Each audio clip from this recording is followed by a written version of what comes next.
sent to the Trenton Times and Trentonian newspapers, posted on the first floor bulletin board in City Hall, filed in the city clerk's office, and posted on the City of Trenton website. Formal action will be taken. Mr. Garcia. Certainly, Madam President. Roll call. Councilwoman Edwards. Present. Vice President Figueroa Kettenberg. Present. Councilwoman Frisbee. Present. Councilwoman Gonzalez. Presente. Councilman Harrison. Councilwoman Williams. Present y presente. Council President Feliciano. Present. Myself, Brandon Garcia, Municipal Clerk, present. Mr. Edward Kaloji, Legislative Counsel. And City Attorney Wes Bridges. Thank you. And Madam President, if you'd like, I could read the invocation at this time. Yes, thank you. Almighty God, it's the fate of man and nation. We most humbly beseech thee to bless this, our city, these deliberations, and these thy servants, that they may act with wisdom and understanding for the good of our community and thy greater glory. Amen. Amen. And Madam President, at this time, I believe we have a recognition listed. Yes, if you wanted to read that off, go ahead. Thank you. Tonight we have special recognition honoring the National Sorority of Phi Delta Kappa Incorporated Pi chapter, of which I happen to be a very proud member. Whereas the Trenton City Council wishes to recognize the National Sorority of Phi Delta Kappa Incorporated Pi chapter, the 16th chapter chartered in June 1933 here in Trenton, New Jersey. And whereas the National Sorority of Phi Delta Kappa Incorporated was founded in 1923 by Gladys Merritt, Florence Steele, Marguerite Gross, Mildred Morris, Julia Asbury, Gladys Cannon, Edna McConnell, and Ella Wells, and became officially incorporated on May 23, 1923. And whereas the members of the Pi chapter have made a commitment to continue to uplift the dedicated educators, classroom teachers, counselors, school nurses, supervisors, principals, directors, assistant superintendents, and superintendents. And whereas the Pi chapter continues to make contributions to the educational community of public schools and civic organizations in the area, and has a very strong relationship with the Trenton Public School District continuing over 30 years. The sorority has spent decades seeking new and better ways to contribute to educational and worthwhile causes that impact upon the development of the youth into positive and productive citizens. Now, therefore, be it resolved, the Trenton City Council hereby recognizes the National Sorority of Phi Delta Kappa Incorporated Pi chapter and all its members, and thanks each of you for your continued dedication to the students within the city of Trenton and the surrounding areas. Presented this 19th day of December, 2024, Trenton City Council.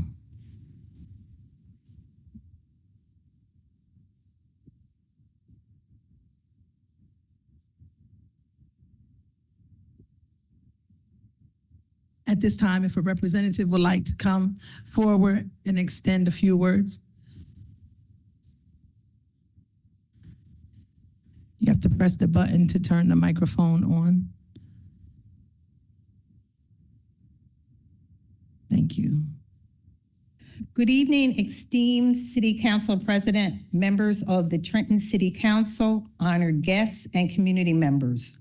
On behalf of the members of the National Sorority of Phi Delta Kappa Incorporated, Pi chapter, I would like to express our sincere gratitude for the tremendous recognition. It is both an honor and a privilege to serve the residents of Trenton, and we are deeply humbled to receive this acknowledgement for our community service efforts. Our mission has always been to educate, uplift, and support our community. And through collaborative efforts with the Trenton School District, Seed Male Mentoring Program, and many other organizations, we have been able to assist students in becoming future leaders, award scholarships, provide professional development to educators, support families, and promote positive change throughout the capital city of Trenton and at large. This recognition is a testament to Pi Chapter's 91 years of focusing on youth education and service, and the collective work and dedication of our members, our partners, and for the entire community that continues to inspire us to do more. Thank you again, City Council President and members, for this honor. You have truly inspired us to keep moving forward in our pursuit of excellence in education for all. Thank you.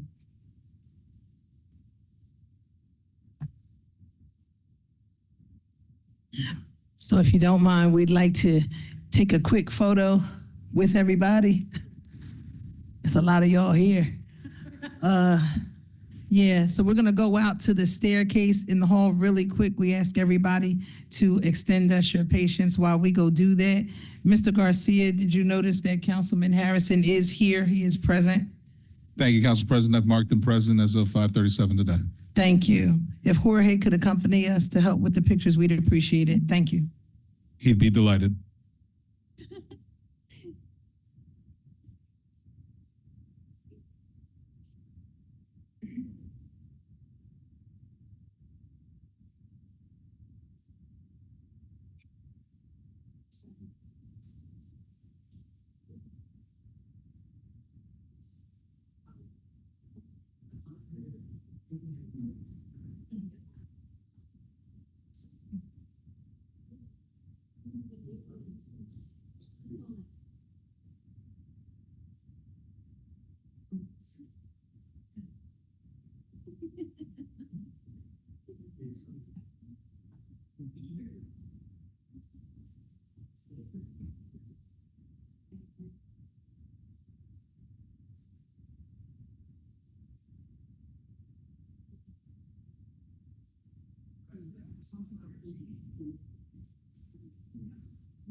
Some thing I can say is that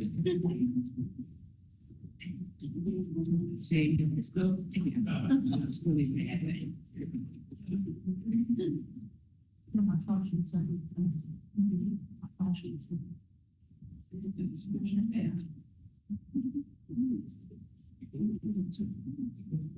It's a nice boast, isn't it? I was in second. It's a boast.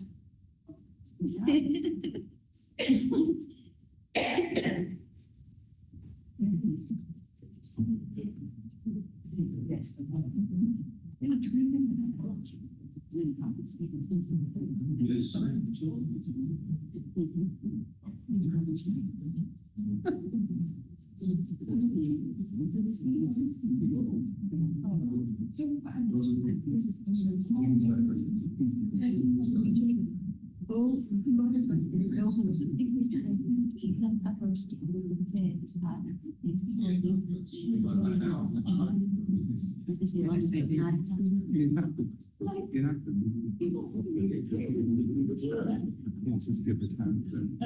In some criteria that bothers persuasion. First degree means pregnancy. The terrorism.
I saw it.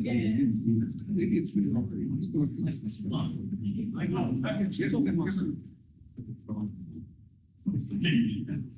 Did you see one of the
Mr. Garcia,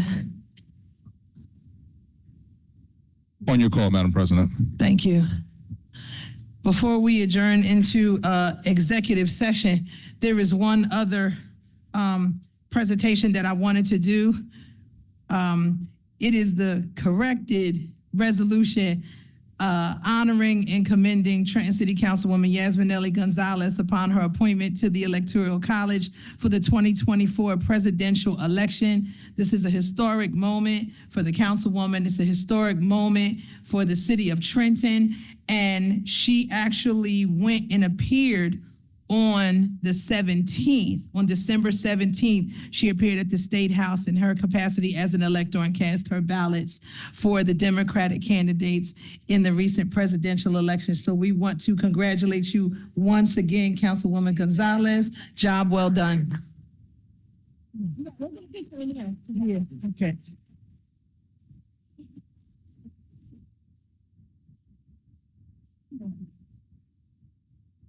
I just want to thank you all. You didn't have to do it again, but thank my colleagues for recognizing me. It was an incredible experience, and I just want to say thank you so much. Absolutely, absolutely. With that being said, may I have a motion to go into executive session? So moved. Second. Roll call, Councilwoman Edwards. Yes. Vice President Figueroa Kettenberg. Councilwoman Frisbee. Yes. Councilwoman Gonzalez. Yes. Councilman Harrison. Yes. Councilwoman Williams. Yes. Council President Feliciano. Yes. Motion carried. Madam President, do we anticipate a vote coming out of executive session this evening? Huh?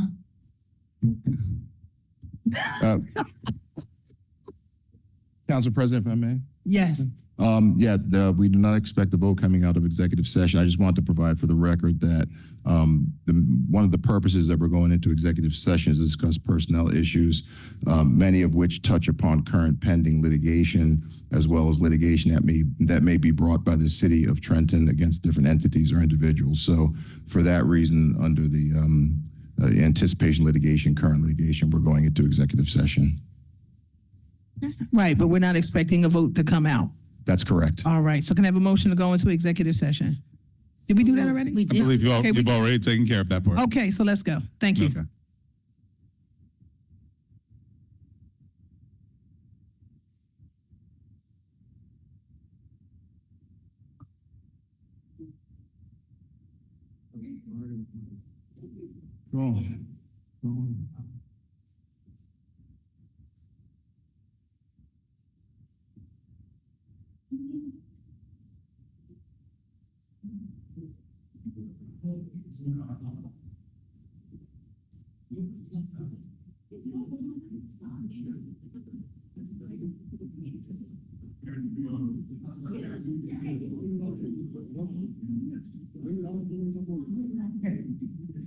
That makes me worry.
One on this end?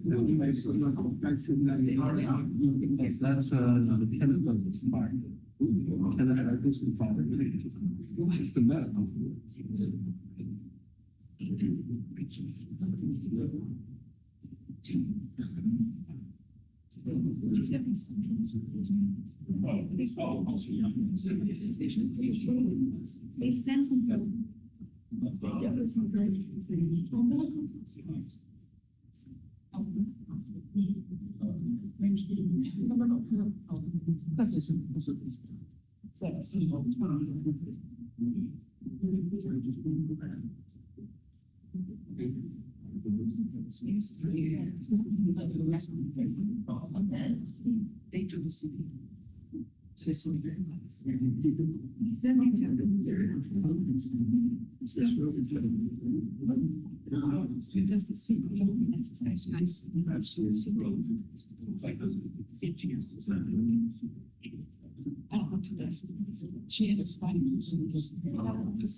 Yes.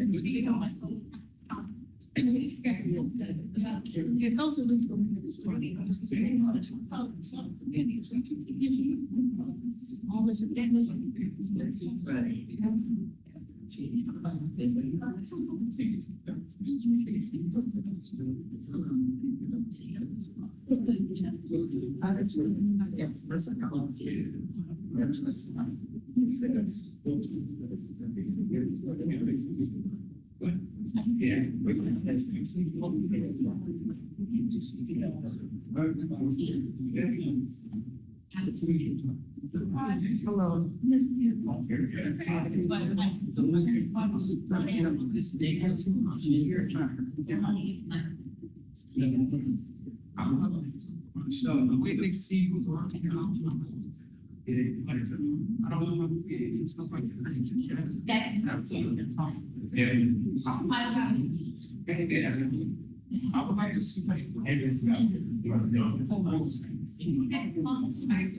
I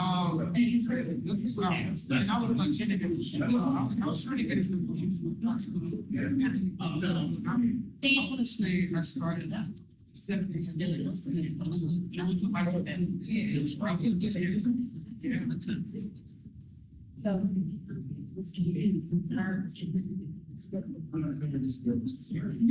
So I get my own. Oh, actually, I'm gonna. But I'm supposed to get.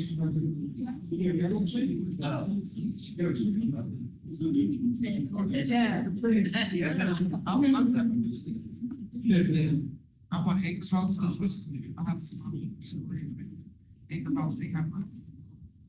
And I'm just like, I want my kids to do. Yeah. Yeah, wait, the kids.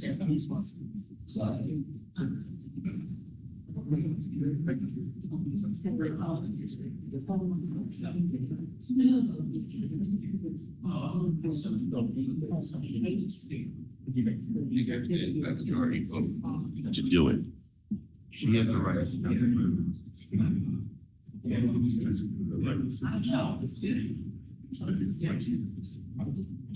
She does, Bryce knows how to shoot.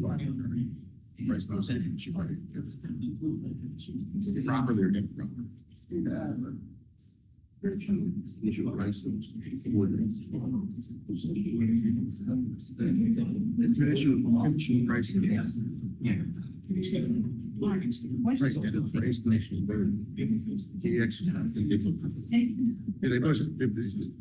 did not go for race. One council. It's like a family. Trying to stop it. They all have Other their councils, Belgium and other councils, and the research, and I it's like, it's not strikes, that's my. So, she. Yes. A problem, quite frankly, but she really wants. So when I said. You always have great relations of body.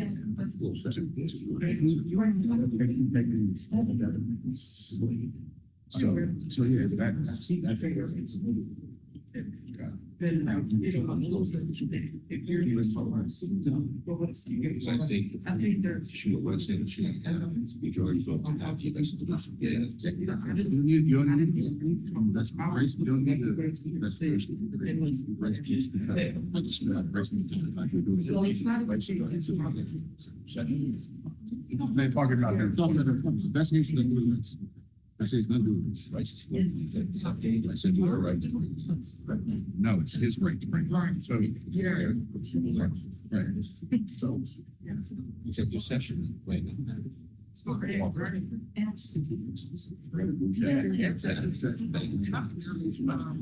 I hear. That makes no sense. Every time. You have to move for So I'm executive like, session, right, somebody, because after the executive session, Yeah. you raise them, you gotta give them, what, 48 hours notice, when you set meetings. No, that's no. You notice, you executive session. I'm not saying.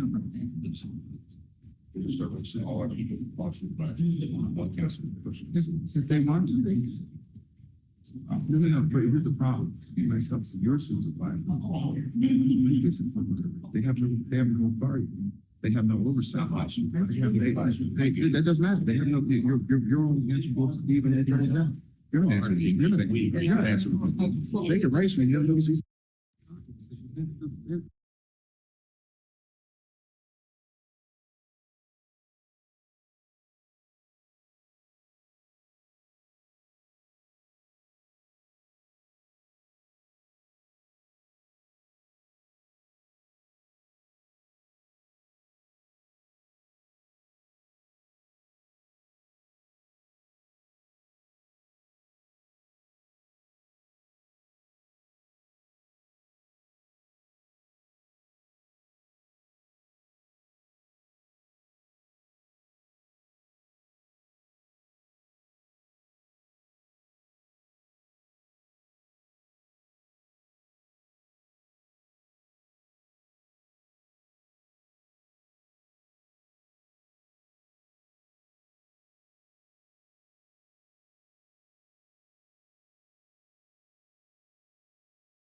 Alrighty.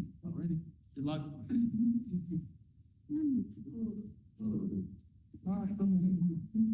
On your call, Madam President.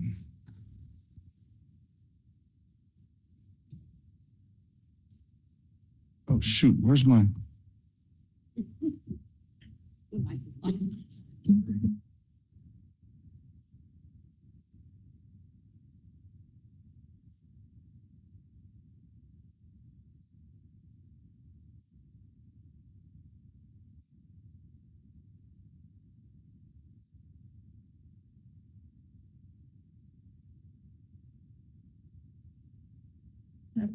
We're going to start in about 3 minutes. Thank you.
Mr. Garcia?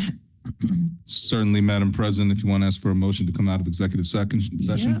Can I have a motion to come out of executive session? So move. Second. Thank you. Could I just clarify the second, please? Frisbee? Second by Frisbee, it was moved by.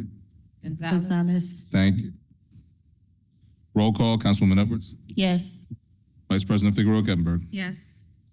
Councilwoman Frisbee. Yes. Councilwoman Gonzalez. Yes. Councilman Harrison. Yes. Councilwoman Williams. Yes. Council President Feliciano. Yes. Motion carried. And Madam President, I believe at this time we have a presentation for the Trenton Animal Shelter. We have a discussion. Discussion of, Thank you. certainly.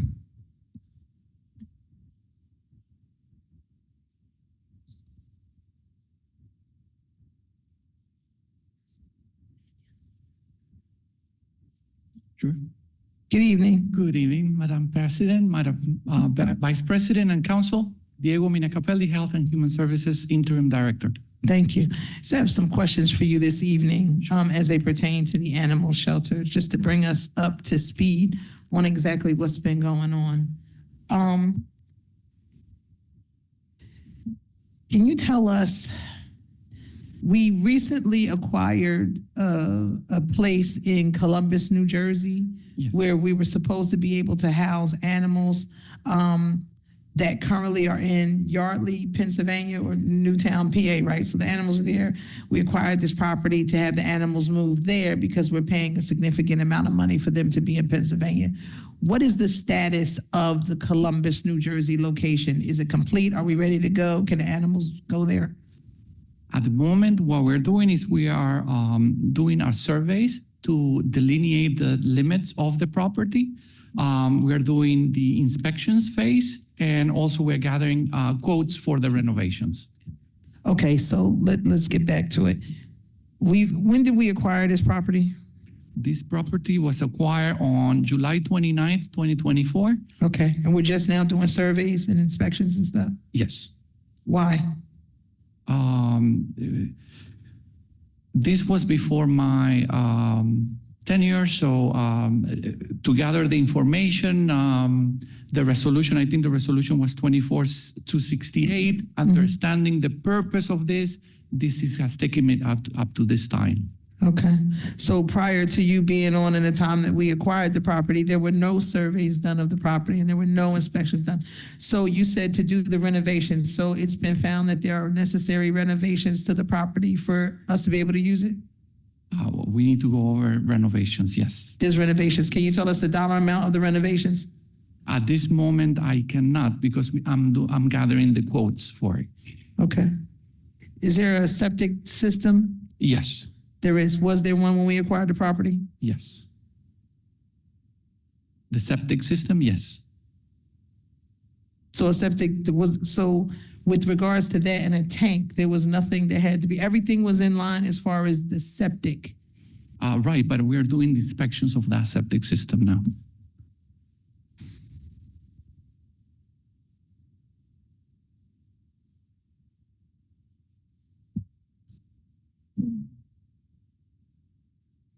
How much do we pay quarterly? We pay quarterly over in Pennsylvania? Yes. How much do we pay quarterly? Right now, we have to, from August up to now, we have to pay $195,000.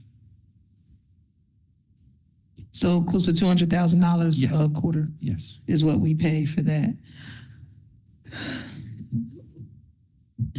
How many animals do we have currently at the Trenton Shelter? At the Trenton Animal Shelter, we have 50 dogs and 4 cats. 50 dogs, 4 cats.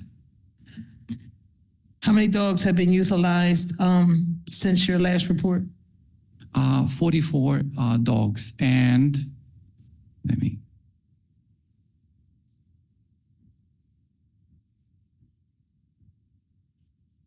And that's just from the Trenton location? yes, 44 dogs and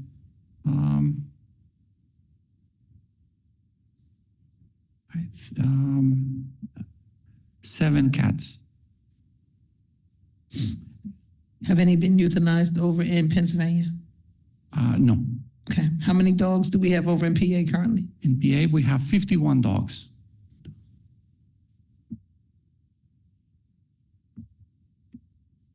With regards to the animals that are over in Pennsylvania, do we have workers that go over there to deal with those animals? Like I see that the animals here in Trenton, they get walked and they move around and all that kind of stuff like that.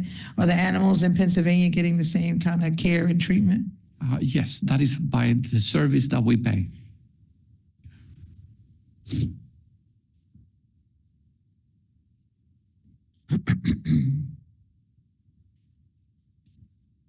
So recently it was brought to my attention that there was approximately $100,000 worth of gifted renovations made to the Trenton Animal Shelter. And it was given by a business that does not operate legally in the city. Can you speak to that? Because the council has seen no resolution or anything about that.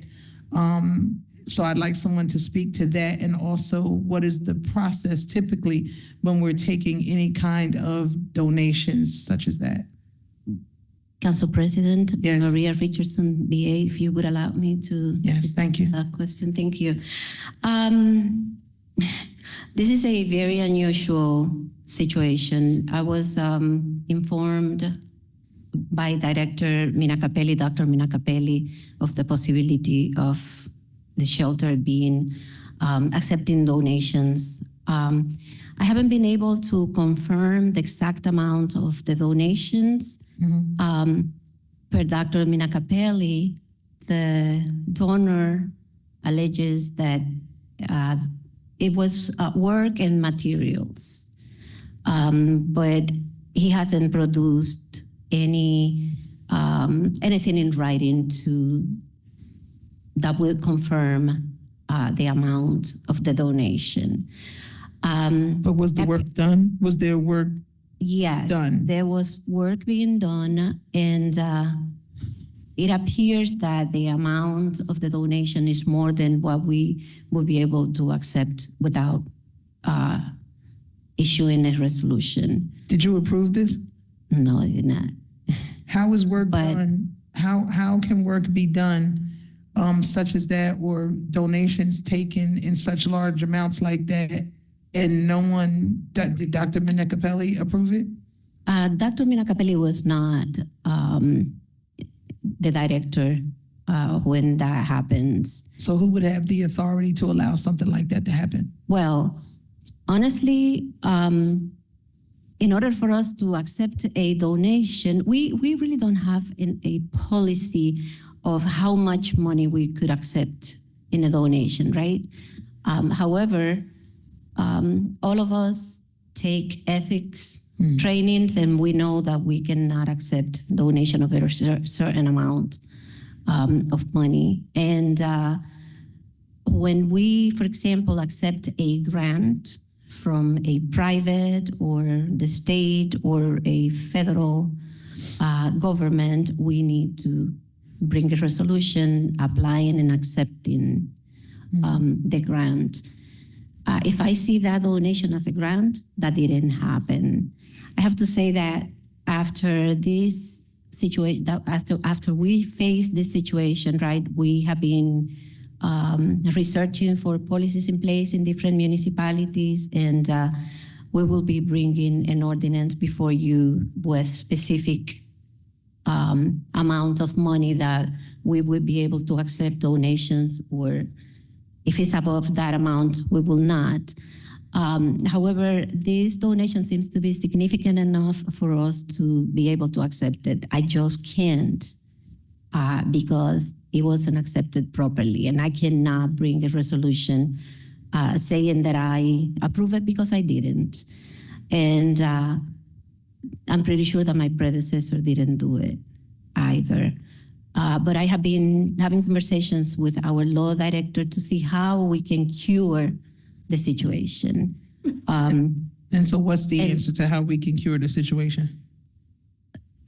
Lita, you want to? The first step is to ascertain what the value was. And until we have a definitive number what the value was, then we can assess it and make a determination how best to bring a resolution before this body to pay it or address it. But the first step is we need to know what the value of the donation was.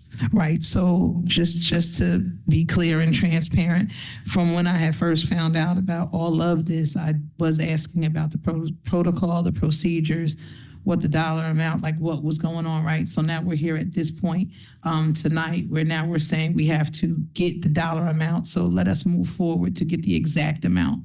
So that way we know how to accept it, right? Or how to address it moving forward. So would the move then be, once you find out what it is, would it be that the city would then have to refund the money back to the business owner? What happens?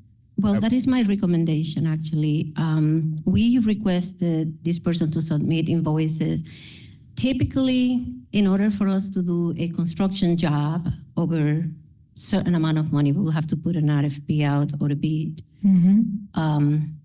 So we received services that we did not procure. So it's not like we can cure this by procuring the services because it's a little bit more encumbered than that. So my suggestion is that we actually, once we received invoices or some sort of certification that this is the amount of money that was spent, I think that we need to return the money. But I am not sure that, the council will have to approve it, DCA will have to approve it, and we will have to put a resolution basically stipulating that we are returning money to a person because we accepted a donation in a form that it was inappropriate. That is my recommendation as well. We're gonna have to ascertain the dollar amount. That resolution is gonna have to go before you repaying that dollar amount. That we'll have to recite in the resolution, we'll have to recite in the memo the reason that we're paying it, and it will have to be reimbursed once the amount is, identified. Okay. And then what mechanisms are put in place, or what, rules or whatever are put in place for personnel that would decide that it was okay to allow such things to happen? Like, what's the remedy for that? And an overabundance of caution, I'd like for us to discuss that in executive, Okay. as opposed to having here. Okay. Any council members have Can any I, questions? just for the benefit of the public and the individuals present here and the council, Director Minacapelli didn't have anything to do with that situation. Right. Thank you. Any other council members have any questions about the animal shelter? Council President? Yes, Council Vice President Figueroa Kemberg. When were the materials and the work gifted to the shelter? Do you recall when you called me? That would be November. Dr. Minacapelli found out at the end of October, and he immediately called me to ask me if I have approved that, which I didn't. And Dr. Acapelli, when did you come on board as the director? July 29th of this year. So earlier, B.A. Richardson, you said that he was not here at the time when this was gifted. But if the work was done and he found out in October and he came in July. No, because when he went to the shelter and the work has been already done. In July? No, at the end of October. But he came on in July, so he was not made aware of the work from July to October being on. That is correct. Director. So how is this caliber of work at this magnitude of costliness of upwards of $100,000? How was this overseen? How was this overlooked? This is a great magnitude, I would assume. I don't know what $100,000 or what that consisted of. I would not be able to respond to that because I wasn't responsible for the shelter at that time. So before July, who was responsible for the shelter? We're gonna, We need to and an discuss that in overabundance of caution, executive that's gonna be session. executive session as well. Well, excuse me one second, Council Vice President. Wasn't there an executive order signed by the mayor assigning someone to, and that's public knowledge, that someone was assigned to the animal shelter? Is that right or wrong? In an overabundance of caution for OPMA laws and as well as litigation, I would strongly recommend to council that be discussed in executive session. Thank you, Council Vice President. Go ahead and continue. Okay.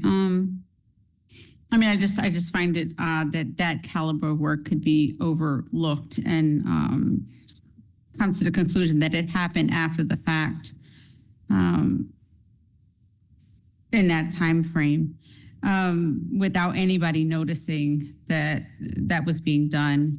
I am not sure that we are saying that nobody noticed. I am saying that I wasn't responsible for it and Dr. Minacapelli was not responsible at that time. I figured that somebody noticed, but nobody that is at the podium right now. I don't know how many times I gotta keep saying. Yeah, I don't know how many times. If in overabundance of caution, can this discussion please be had in executive session?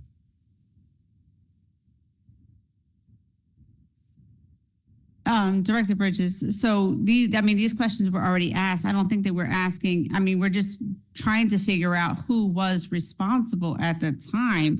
And basically there's a gap in where what we see is who would the responsible party be? And Council Vice President, what's the answer to that question? A person who's an employee? Yeah, who was the city responsible for the that we have shelter to- at the time?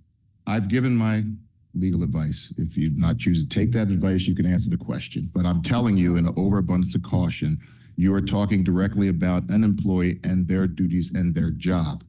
I'm only giving information. Mr. Kaloji can opine on this if he would like to, but the fact that you're not saying names, but you're talking about individuals is still the same thing. But I will defer to Mr. Kaloji on this issue.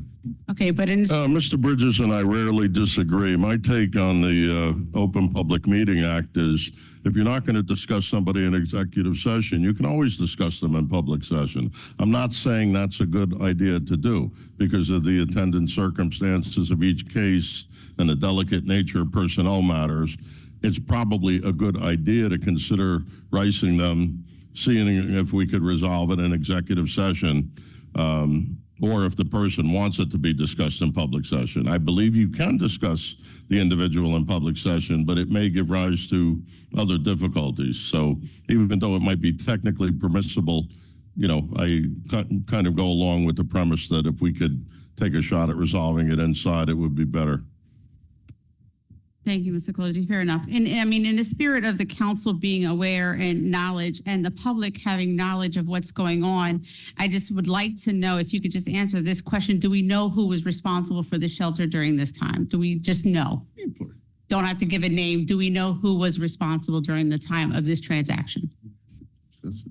Law Director, is that a question that I can answer?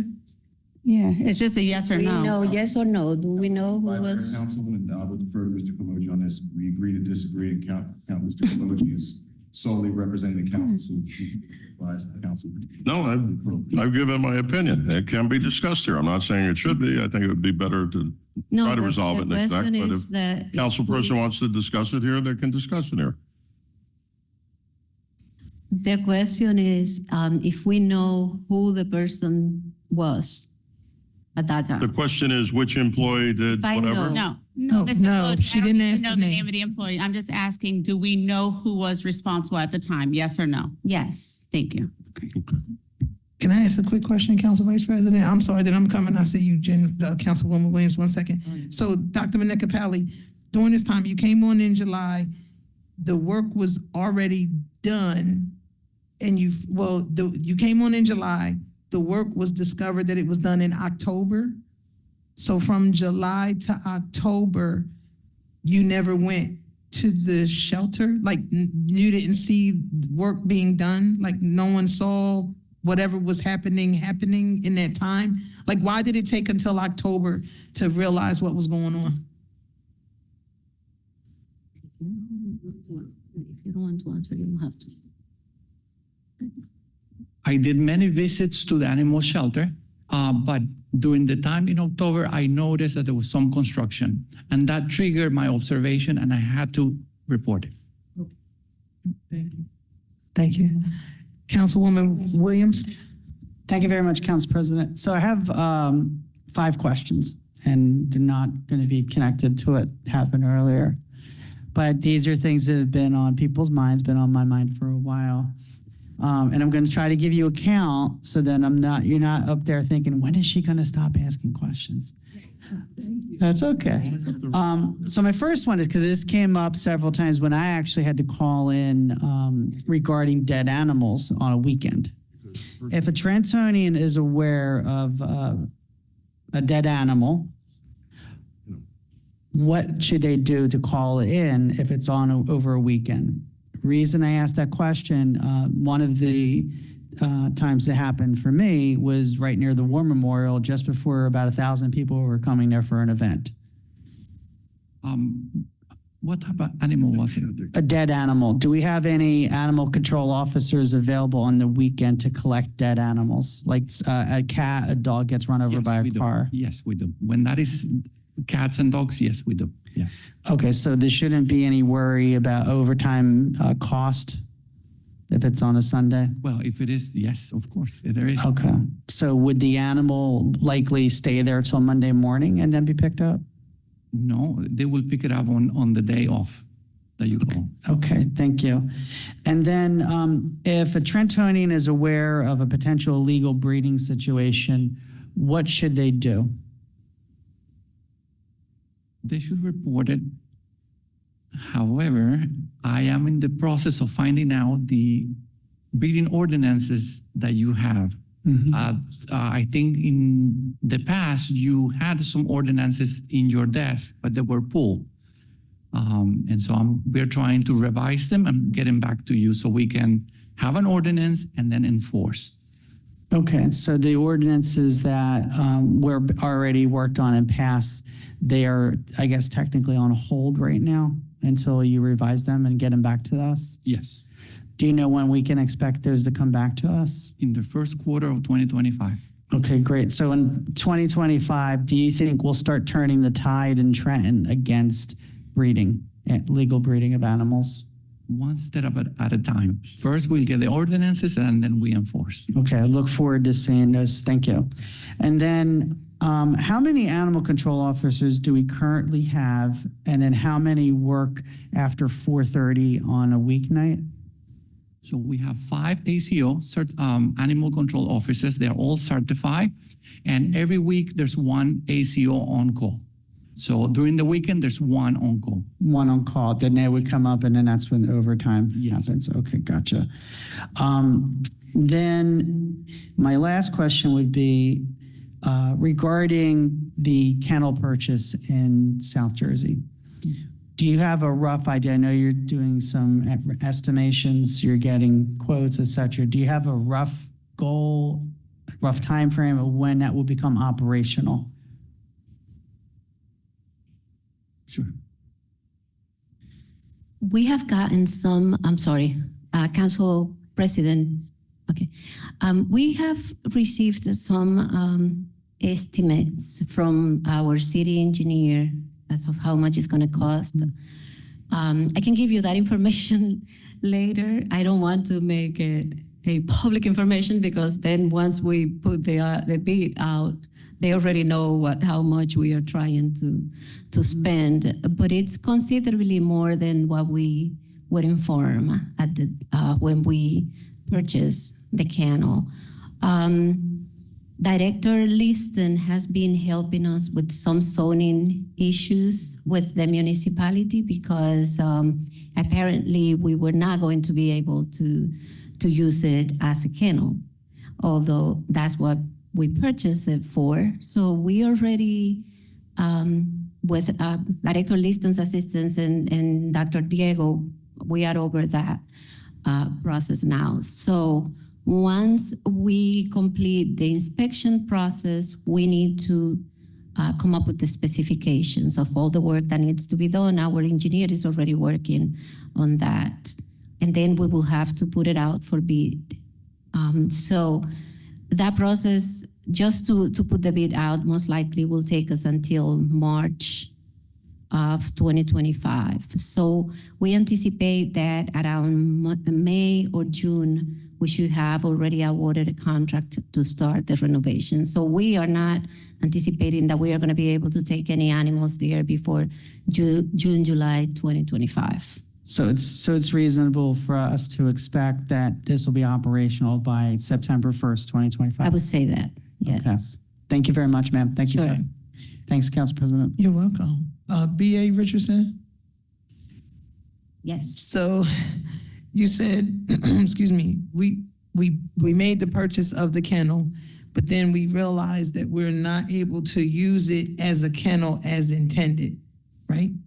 Yes, that was information that we received from the municipality at a certain point, but fortunately, we were able to make some contacts at the municipality, and we are past that. Right. So, so my question is, when we made the purchase of the space, who went out to look at it? Am I allowed to ask that question? I will have Like to who- mention who- names and. No, I don't would need the not- name. No, what I'm saying is, like, I go to buy a house. I go to see the house that I want to buy. I have an inspector goes out. They do their due diligence to tell me, you know, this is good with the house. This is bad with the house. None of that happened when we purchased this. Like did we take somebody's word on this? Like how did this purchase happen? That it was supposed to be used as a kennel, and then we found out we can't use it as a kennel, and then we find out that we have all these violations, and then we find out that it's going to cost us more than what the purchase price was to even pay for it. Like, how did we get to that point? Who oversaw? Did someone oversee the purchase of this? Like, why was this not looked at ahead of More time? than one individual participated in that process. And no one checked with the municipality to say, is this going to be okay for us to use it as a kennel? I am not sure that I don't have access to that information, as I was not one of the individuals participating in that process. Was it somebody So from I the would not- administration? There was more than one person involved in that process. And in the process of us buying it, we never thought to have an inspection done ahead of time before we purchased it. Like, wouldn't that be standard operating procedure? Like, wouldn't that be something that we would do? Yeah, that would be a standard procedure that I would follow.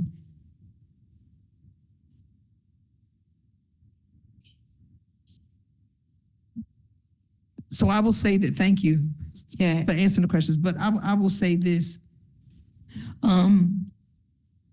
It is very disheartening that we're at this point, right? This shelter, this animal shelter has been an issue since before we got elected on council, right? And we've been trying to move ahead and been patient, trying to see how everything was going to work out. And then, you know, there was questions of other funds that we could have used to do different things, and we didn't do those things. And we're still like stuck where we were, right? The council is looking for movement and resolution to this. And we need that, right? Thank you for sharing. You know, a lot of this happened, Dr. Manicapali, that was not under your, you know, under your supervision, and, you know, B.A. Richardson, you, but we have to fix this. The mere fact that we have to pay for these renovations to this place that we bought under the assumption that we would use it for one thing, only to find that that's not so because inspections weren't done ahead of time, or people didn't verify if there were, you know, what violations were, or what have you. I'm still a little confused. Then to say that we would still be paying close to $200,000 a quarter for animals to still be housed over in Pennsylvania while we're still paying to renovate, coupled with the fact that then we have accepted donations that weren't even approved in excess of possibly like $90,000. It just baffles the mind how any of this even happened. Systems must be put in place. Things have to be done. Things need to be corrected. I trust that you're going to make sure that all of that happens. But we need some resolution to this animal shelter. This has just drug on for far too long. We need people that are employed there, that are able to oversee, to make a difference, that are going to be there to actually do the work that's needed to be done to get this thing on track. Yes, and I can, thank you for saying that, but I can assure you that at this point, we have more than one department getting involved with this situation, trying to bring it to a prompt resolution, and that we can start moving animals there and stop paying money to the kennel in Yorley. Okay. All right, before we close this part, any other council members have any questions before we finish this part out? Council President. Councilwoman Edwards and then Councilwoman Frisbee. Thank you. I just have a simple question, and maybe this is an executive session question too, but I'm gonna try to keep this as generic as I can. When things like this happen and there's unauthorized expenditures and renovations and such, I would assume this is subject to disciplinary action against the employee that made this. No. Are we allowed to? In general, I would say that yes, but it also had to do with, is that employee supposed to know? You know, in any case, yeah, it should be an executive session. Okay. Thank you. Thank you, Council President. So I have just two questions. The first one is there a procedure that's in place now going forward? If this should arise again, what is the procedure that we have in place, if any? Well, the procedure is not in place, but we are working on an ordinance that it will put a policy in place. I have been checking different ordinances from different cities. Some cities have a $200, some others have $500, $1,000. I haven't seen anything over $1,000. And so I think that we said that we were going to put $500 as the maximum donation that we could accept. But there is a lot of other considerations that need to be thought before we accept a donation. So that all that is going to be in an ordinance, because there are also conflicts of interest and that sort of things that would limit the amount to zero, you know. And so you will have that ordinance before you at the beginning of the year, because we have been working on it.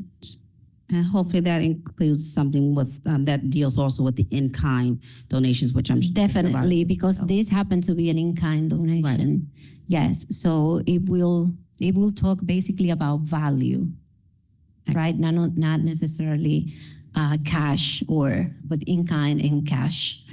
And then the last question I have, Director Manabukupeli, you said that there is someone on call after 5 p.m. To serve also during the weekend. Is that correct? That is correct. That is the ACO on call. So if someone they find that they have an issue with an animal, is it they call the same number? And does that number follow the individual to their cell phone? How does they get, do they have to call in and retrieve those? How does that call get to? Yes, they will call the animal shelter, and that will trigger the ACO on-call cell phone. It does go directly to their cell phone that's on call. Yes. Okay. Thank you very much. Council President. I want to piggyback off of Councilwoman Frisbee's question about that. I received several complaints from individuals that call about animals after hours, that the phone just rings and rings and rings, and then they call dispatch. And dispatch says that nobody is going out to pick up animals. That happens quite often. I answer my phone 12, 1, 2, 3 o'clock in the morning for those phone calls. What is the validity of that, and what are we doing to mitigate those circumstances? So we are trying to make sure that those calls are rerouted to the appropriate ACO on call, making sure that they answer the calls and they go and pick up the animals or whatever is the residents complain. Yes. Okay. And maybe this might be something for executive session too, but I've also received complaints about certain ACOs who are on call after hours showing up intoxicated. And it's been reported on different occasions that they're showing up to, when dogs are being reported and they are completely intoxicated at the time, or they smell of alcohol or things of that nature. Has that been reported, or are you aware of any reports of that? I have not received any reports regarding that, but if you receive them, please forward it to me. Yeah, okay. And I think helo procedures. How is, the helo functioning? And when dogs are being abused or neglected, and let's say there's if this can't be answered here, then it's fine. I just wanted to bring it up. And there's more than one animal in the house, and multiple dogs are visibly in bad shape. is being reported that they're being abused and neglected, how does that work? Do we take just certain animals out of the home? Do we take all the animals out of the home? Or what is the procedure and what what? That is not a function of the animal shelter. It's a function of the police. The human law enforcement officers are under the police jurisdiction.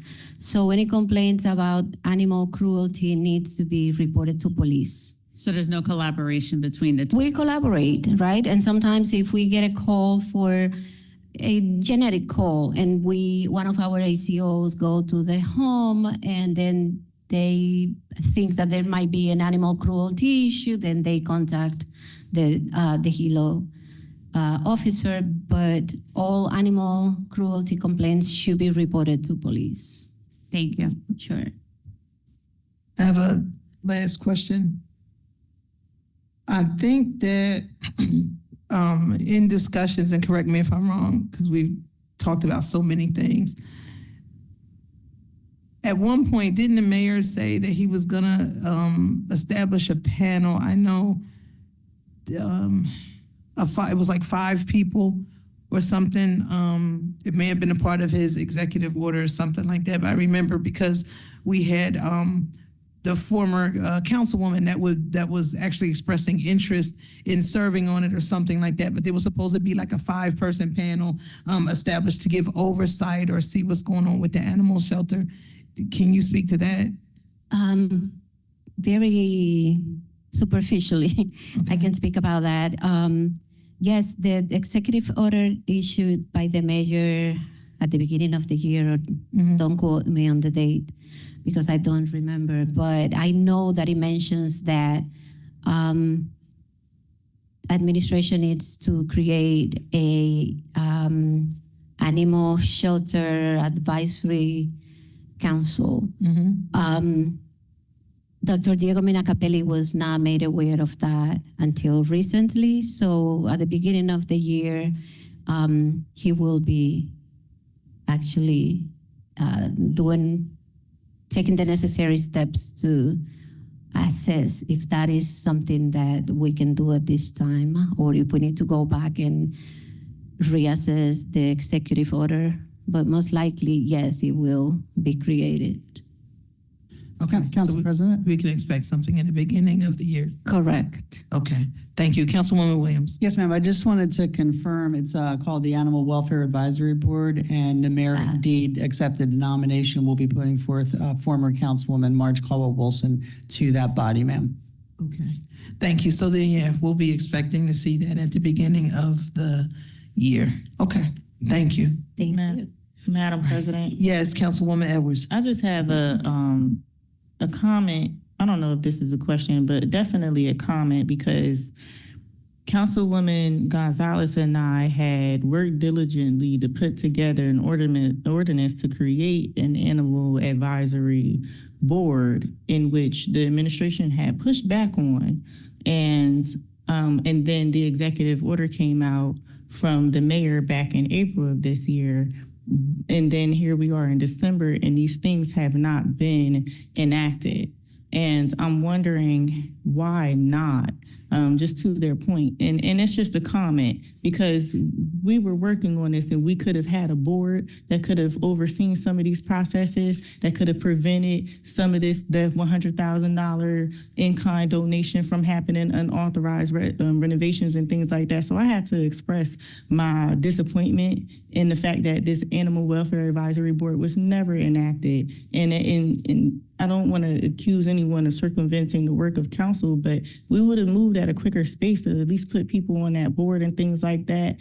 So I would appreciate if this was made a priority, because evidently the department needs additional help and oversight. So thank you. Thank you, Councilwoman Edwards. Thank you, Dr. Minacapelli. Mr. Garcia. Certainly, Madam President. Next on your agenda is public comment. I do have the public comment clipboard here. We have 6 people signed up at this time. To the public comment will be 5 minutes, I presume. For each individual, you may address any item that you wish. Please state your name and address for the record. Please do understand that the council is not obligated to respond. First person listed for public comment is Bishop Sidney Gaines.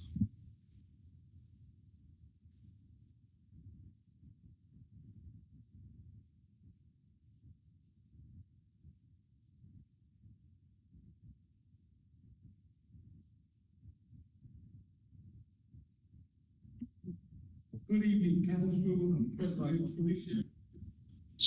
Want to press the button at the red button on the microphone?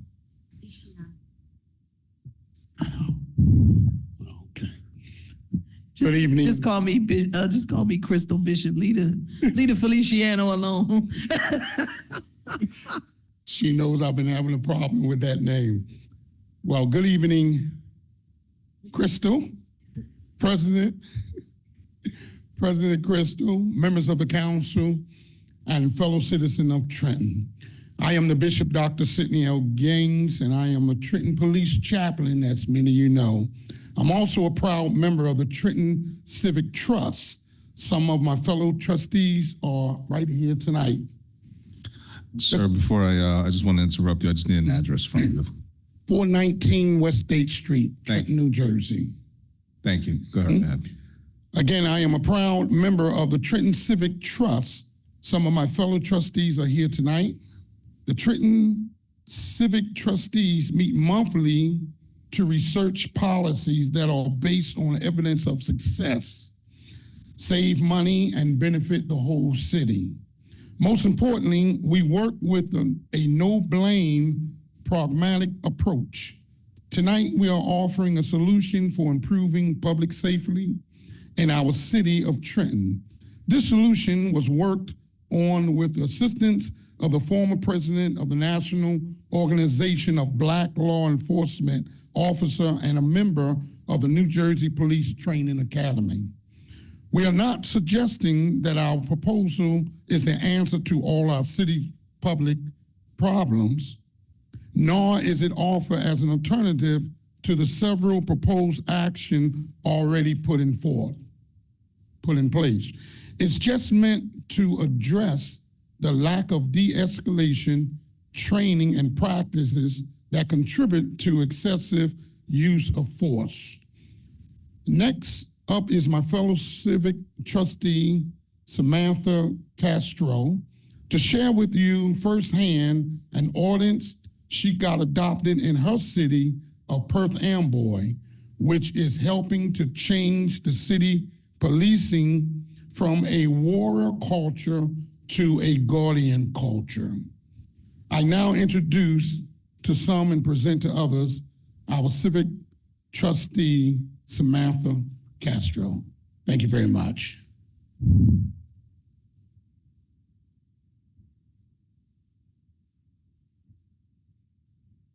Hi. Hello, Trenton City Council. I'm Samantha Castro. Yes, thank you. That's it. You are the next person listed. Council President, she is the next person listed on this, listed here. Go ahead. Yeah, of course. Samantha Castro, 451 Park Avenue, Perth Amboy, New Jersey. Samantha Castro, I'm a Perth Amboy Civic Trustee. And in the summer of 2020, as a response to the murders of George Floyd and Breonna Taylor, I organized a protest attended by over 1,000 city residents. The march raised awareness, but there was still a need for substantial change. The point of the protest was not only to advocate for human rights and dignity, but to encourage and implement a police culture change from that of a warrior to that of a guardian. And that's with input on implementation from the New Jersey Attorney General's Office and the Yale Center for Policing Equity. A Citizens Public Safety Advisory Board was developed to encourage and monitor progress in de-escalation training and practices. Nationally, studies have shown that on average, police officers receive 8 hours of force training for every 1 hour of de-escalation training. And while many departments are beginning to increase de-escalation training practices, we have a long way to go. Our ordinance would benefit Trenton by allowing citizens, including youth leaders, to actively engage in improving the city's de-escalation training and practices. It is the first crucial step toward a trusting and symbiotic relationship between the police and the community. This ordinance requires the police department to publish an annual report on increases in de-escalation training and practices. The annual report is reviewed in public hearings conducted by Citizens Public Safety Advisory Board, which includes 2 youth members. The Citizens Board also meets regularly to research and introduce new training and de-escalation practices to the police department. The use of excessive force is life-threatening for civilians and officers. This isn't about shaming the Trenton police, nor is it about hidden agendas to expose individual officers. This is about communication and trust between civilians and those who have sworn to protect and serve.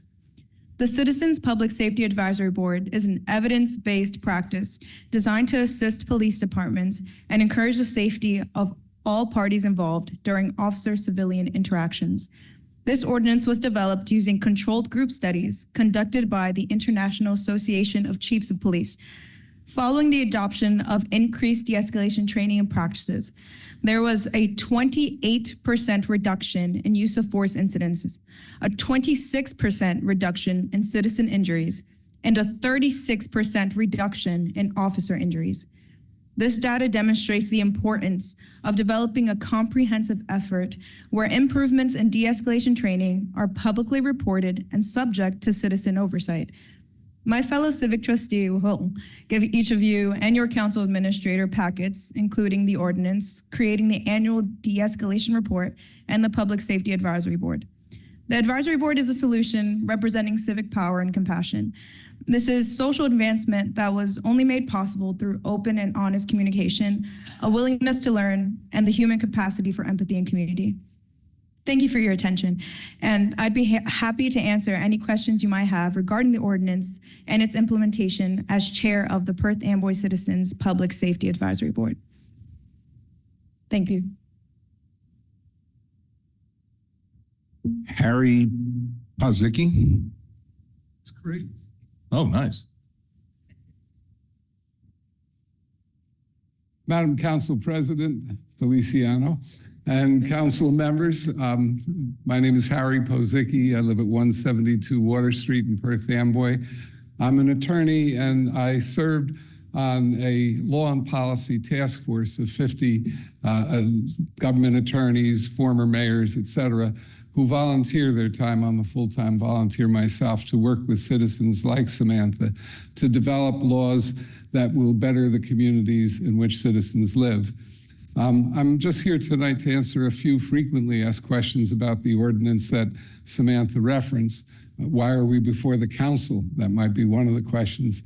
This is an advisory board that we're seeking. Council has the ability to take advice from the public and under its investigative powers to be able to review the actions of departments within the city. One of the other questions that gets asked is this something like a civilian review board? It is not. It's entirely different. The focus here is on changing the culture of the department, not on any individual officers. So those are separate solutions. One last thing is that each of the members of this board, and as Samantha said, there are 2 youth members of the board, one 16 to 20 and one 20 to 30 years old. We're looking for that kind of interaction between the younger citizens and the police officers. There are 2 officers on the board as well as other citizens. They meet quarterly to research for evidence-based solutions that show that de-escalation training or practices, certain specific ones, are actually working in cities similar to Trenton. They can't even vote on any of the measures to advise them or to provide advice to the mayor, council, and police director unless they take a course at either Rutgers or Mercer County Community College in evidence-based solutions research. So these are not citizens just coming up with ideas out of their heads. They find evidence-based solutions. They work with police officers, and the results are dramatic, and as Samantha pointed out, can not only save civilians and police officers from injuries, but because of the reduction in use of force, there's tremendous savings in the litigation that occurs from use of force incidents. So we stand ready to work with the mayor, the council, the police director, the police unions, as we have in other cities before, to tailor the ordinance to meet any specific requirements of Trenton. And we'll be happy to provide you with copies of the ordinance already submitted to your administrator and to the council president, as well as a copy of this book, which is the manual published by Rutgers University Press that is used in the certification of members of the task force. And we'd be happy to answer any questions as well at this time or at any time. And I thank you very much for your attention.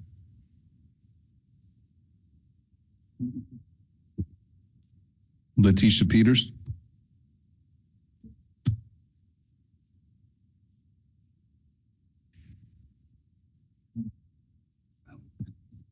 Mr. Garcia, I'm sorry, before we continue, Mr. Patsicki, do you have those packets from, you have those here? If you could give, if you could give that to Mr. Osaria right there that's coming over, the young man, and then he'll distribute those to council. Thank you.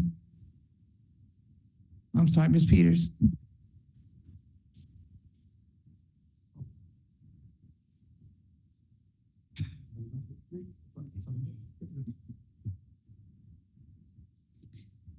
Good evening. My name is Letitia Peters, 1462 Stuyvesant Avenue, Trenton, New Jersey. I would like to take the time to speak to you today and put on record that there needs to be some type of testing in City Hall, because every time I come into this building, I'm feeling headaches, I break out in hives, and I get really, really tired. I don't know if you have it in your plan, in your budget plan, to do any type of future testing. That's why I presented as a suggestion that we do public comments online. It was done since 2019, and then it stopped when we had a new board put into place. And I believe that in 2025, we need to look at that suggestion again, because many people are not having their rights presented as a consensus and law-abiding citizens, and hearing your opinions and being part of Trenton, New Jersey. Another thing I like to talk about is the investigation of the city of Trenton and the Trenton Police Department. I went to the meeting yesterday, and there were some discussions about the city of Trenton and the police department coming together and doing some type of review board so that we can come together. Because right now, based on what I read, there needs to be some type of organization that is working with the police department. Because right now, some of the people believe that they are being targeted, that no matter what happens to them, they are being told that nothing will be done. And that is something that has happened to me. And something that this report failed to discuss is the abuse of power and authority by the Trenton Police Department. And another thing that was not indicated in this report is what are the genders and the rights of the 260 sworn officers, and how many of them reside in the city of Trenton, because they do not have an invested interest in this city if they do not live here. And we are using the buzzwords training and need for more police officers. And at this meeting yesterday, many people did not think that there needs to be more training. No more police officers, that we need to work with the current 260 sworn officers to do their job and not harass and say words such as living like animals here and curse words, which I won't use, and calling people names such as "you're dirty as boy." This is totally unacceptable, that people are not being recognized and being held accountable by the Trenton police officers. And the Trenton Police Department is a toxic work environment that hinders the police ability to work and function effectively. And I would like the city council to allow public comments online again. And I brought this issue up again. I think this will address a lot of issues if we come together in 2025. And I believe this is a violation of First Amendment because we are not being given an opportunity to express our ideals and concerns to the Trenton City Council. Because another thing that was not discussed is that the Trenton Police Department is inflicting terror. And that is called terrorism, domestic terrorism. Thank you, ma'am. And that's it. Okay. Sarah Thomas.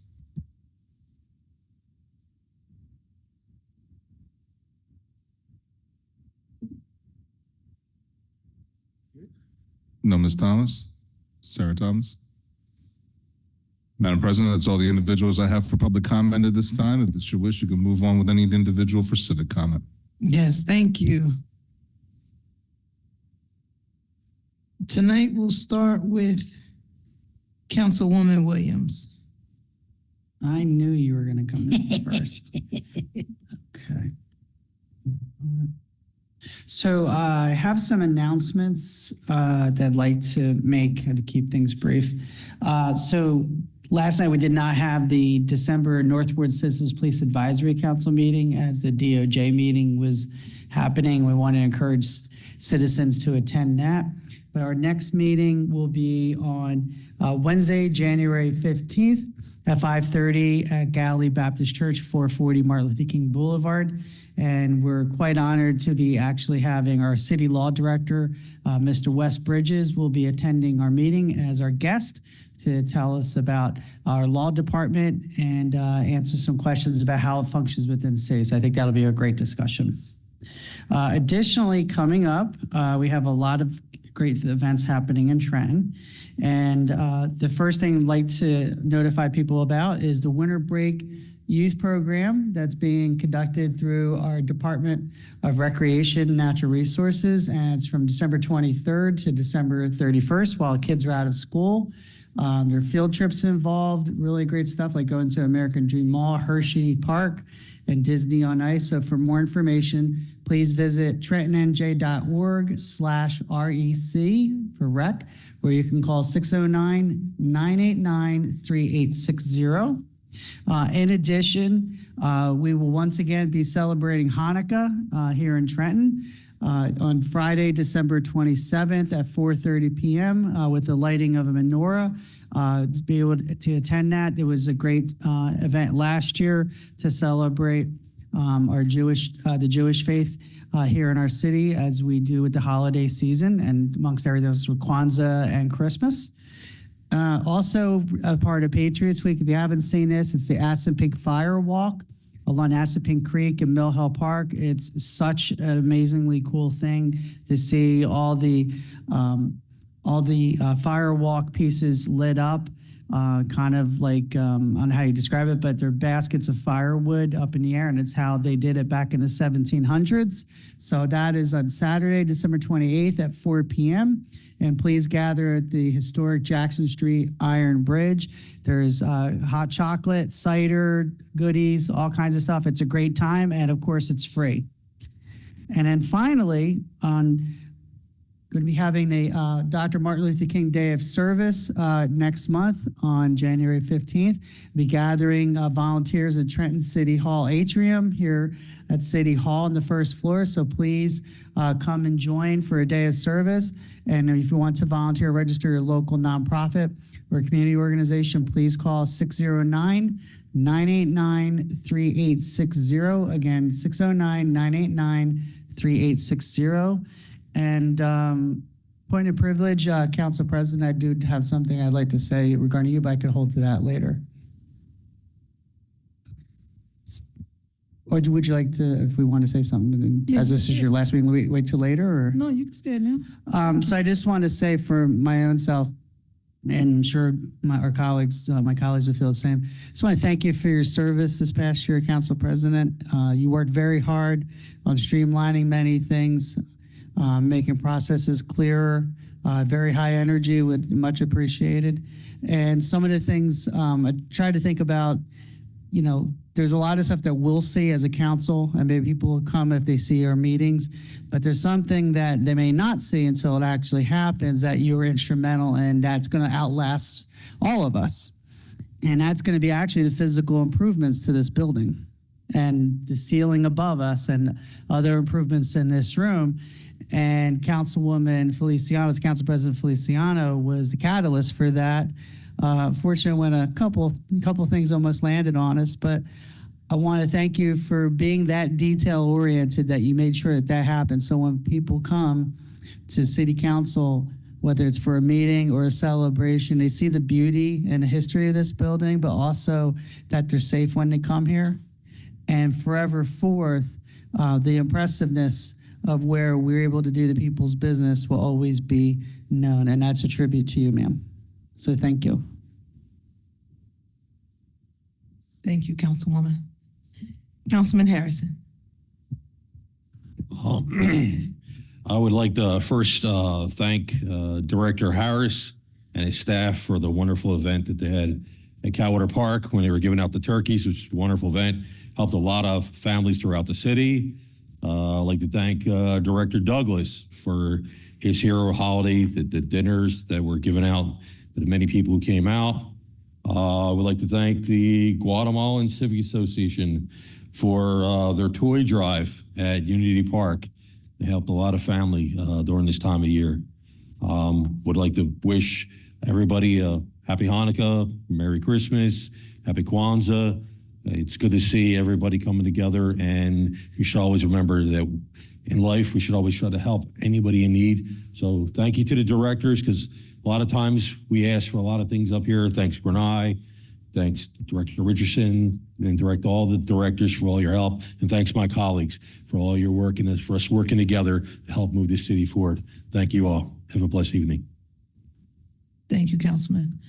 Councilwoman Gonzalez. Thank you, Council President.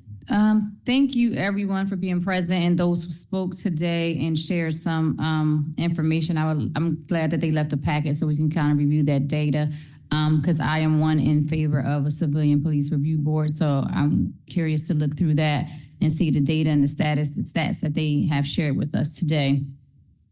Just want to send prayers out to the Beecham and Givens family. I know we've had some tragic losses in our city, and I just want to say I'm sending prayers out to those families. Congratulations to the Trenton High boys basketball team who actually won their first opening game. Today they played again. They didn't have a win, but we want to shout them out as the season begins. So if you're able to go by and support Trenton High basketball players, please do so. I believe the girls won today also. And in the spirit of shouting out our students, I want to acknowledge our Trenton High cheerleading team who placed third in our CBC competition. I know Councilwoman Williams and I were present, and I want to say thanks for supporting the girls in that competition. Also, thank you to everyone who did toy giveaways, those who donated. I know we had a toy drive also to give away to some organizations. So we want to say thank you to everyone who donated and those who have organized and coordinated toy giveaways for our children here in the city of Trenton. I'm going to keep it very short tonight and have a good night. Thank you. Thank you to our council president and council vice president also for a great year. Councilwoman Frisbee. Thank you, Council President. So I want to start off by saying I wish Bishop Gaines had stayed. I wanted to thank him for bringing the members from Perth Amboy here to share the information with us and giving us the information to give us something to chew on. Safety of our community is always at the forefront of everything that we do.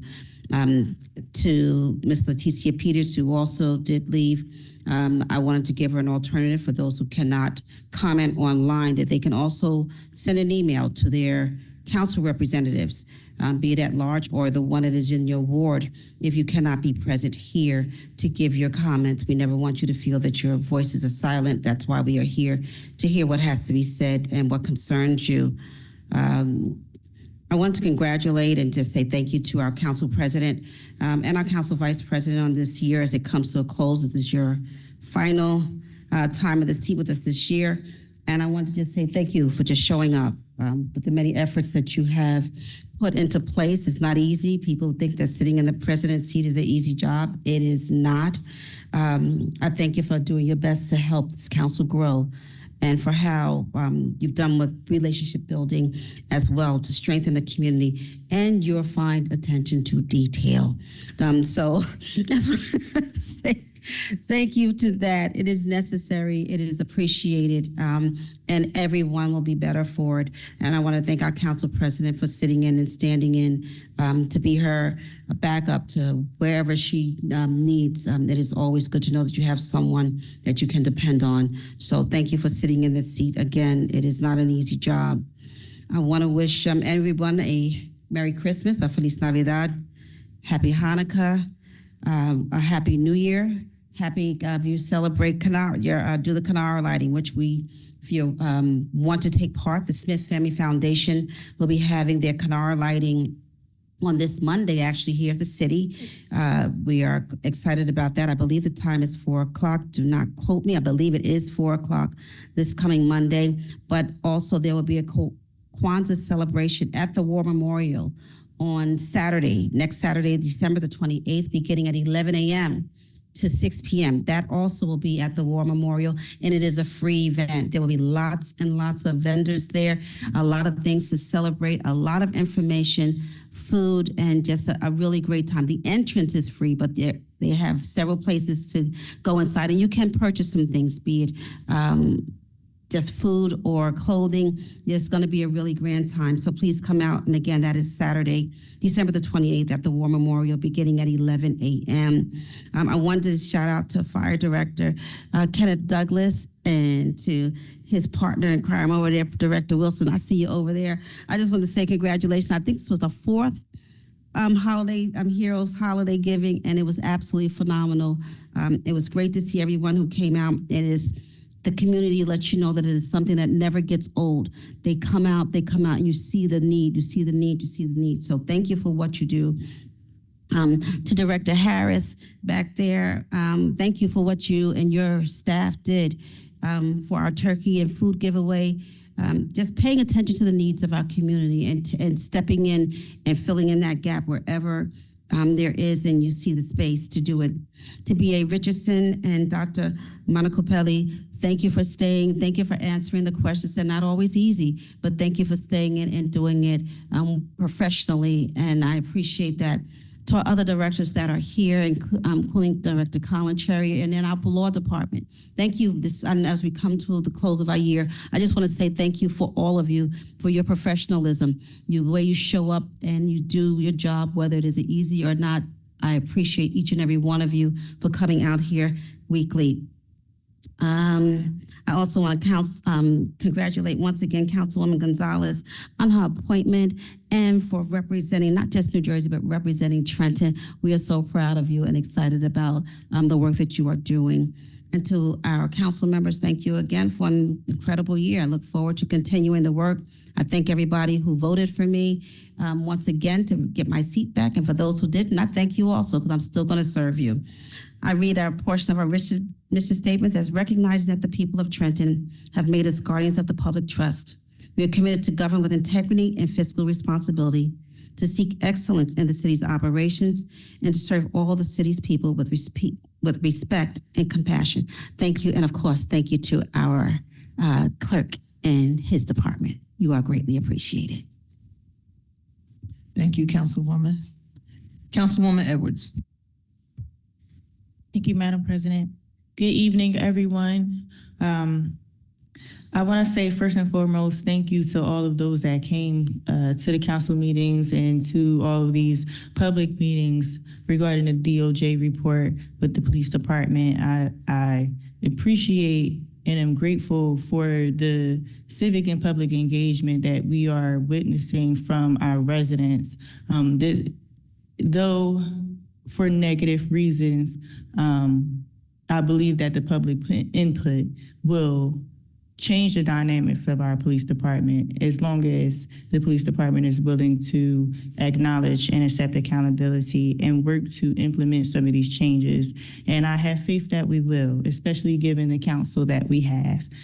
I'm highly supportive of a civilian complaint review board to enhance police accountability and transparency, and just in recognizing the fundamental importance of public trust and accountability in law enforcement to ensure the safety and well-being of its residents. And for that, I am highly supportive of a robust civilian oversight of law enforcement agencies to foster transparency, to reduce misconduct, and to improve police community relations. So I'm looking forward to continuing the conversations that we have been having with the administration, with the police director, and with the DOJ and the public as well. And with that being said, I want to thank the police director for obliging my request when I requested to Rice, and to also meet with him in executive session to discuss a lot of the things that was brought to my attention. And though I cannot publicly say or elaborate on anything that was discussed, I would just say that this is a step in the right direction. So I appreciate that.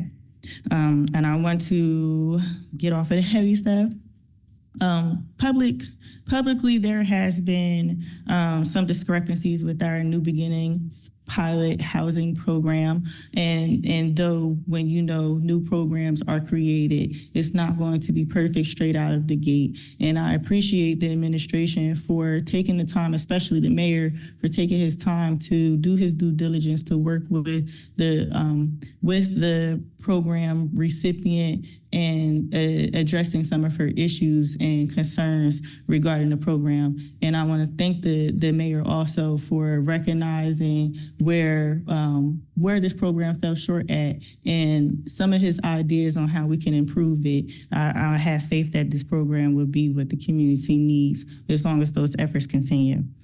I also want to give a shout out to Principal Adrian Hill of Hedgepeth Williams Intermediate School. Today, their school had hosted a civic education day today where they recognized and honored the late Miss Lauren Wooten, who was our longest serving poll worker of 79 years from the age of 18 until her demise. Today there was an assembly for sixth graders where we got the opportunity to teach them. And my daughter's teacher, she goes to the school, so I didn't know about it if it wasn't for her invitation, but I appreciate having the opportunity to speak to the students about the importance of poll workers, about the importance of getting out to vote, and how the kids can get involved at their very young ages. And I gave an example of how my little one, who's 11 now, she was 8 going on 9 at the time I ran for office, and she went door to door with me, and she created her own script. I did not create her script, and she did a really good job. And I believe that if we empower our children to do more at a younger age, they will grow more civically engaged as they come of age to be able to participate either as a poll worker or as a candidate themselves, or just working on someone's campaign. So Lastly, I just want to thank the council president and VP as well for their service throughout the year.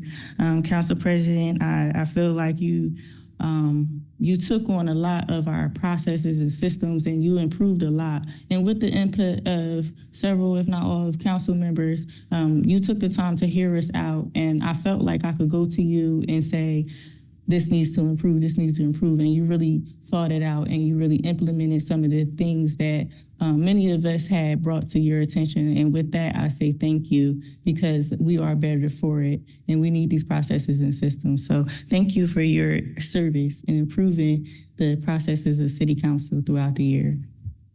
And I want to say, happy holidays, whatever you celebrate or not. Happy New Year, because we won't see each other until after the New Year. And thank you for coming. Thank you, Councilwoman. Council Vice President Figueroa Camberg. Thank you. Good evening, everybody. First of all, I just wanted to say that, there's a lot of things wrong with our community, but there are a lot of things right. And I really just want to thank everybody in Trenton who goes out of their way to make sure those in need, or those less fortunate, or those who don't have, do have. We do that really, really well in the city of Trenton. And this year was no exception when it came to Thanksgiving and coming to Christmas with gifts and food and things of that nature. So I really want to applaud the community for their grand efforts year after year after year. To really look out for those less fortunate, who are our neighbors, our family members, those that we see every day that we may or may not realize just don't have it like some others do. So I really want to give a shout out to those. And on that note, I just wanted to say that on this Saturday at 11 a.m. at St. Bartholomew's Church at 1748 South Clinton Avenue, there's the annual Christmas toy drive, one toy per child. Children get to pick out their toy. And I also want to thank the Central Labor Council for the generous donation, along with labor, to St. Bartholomew's Church today. Those are much needed. And also on Saturday, on the 21st as well, at the Boys and Girls Club on Center Street in Trenton, from 3 to 5:30, they have their annual toy drive as well. On December 23rd, Santa Claus is coming to town, thanks to the Trenton Fire Department. Starting at 2:30 p.m., the fire trucks and Santa Claus will be driving around the city of Trenton. So please, have your families, your children out there. It's a great time for everybody. As many of the community members are looking forward to it, and we're asking if it was happening this year. And absolutely, Santa did not forget about Trenton. So as we move into the new year, I'm really excited for what's to come. It's been a great 2 years serving on this council with with my council colleagues. We've gotten so much done. We've been forward thinking. We've got a lot of mobility. We've asked some tough questions. And we've honored a lot of folks, and we've brought a lot of light to the city of Trenton. And I'm really excited that we all will remain and will all continue to be able to work together to do that as we move into new leadership, new ideas, new approaches. But I would be remiss if I didn't take the moment to appreciate Council President Feliciano on the great job that she did organizing, honoring, uplifting, seeking strategy, answers, and transparency from not only us on council, but also from Trentonians and administration. She did an excellent job of that. She really set a high bar, high precedent for anybody following suit.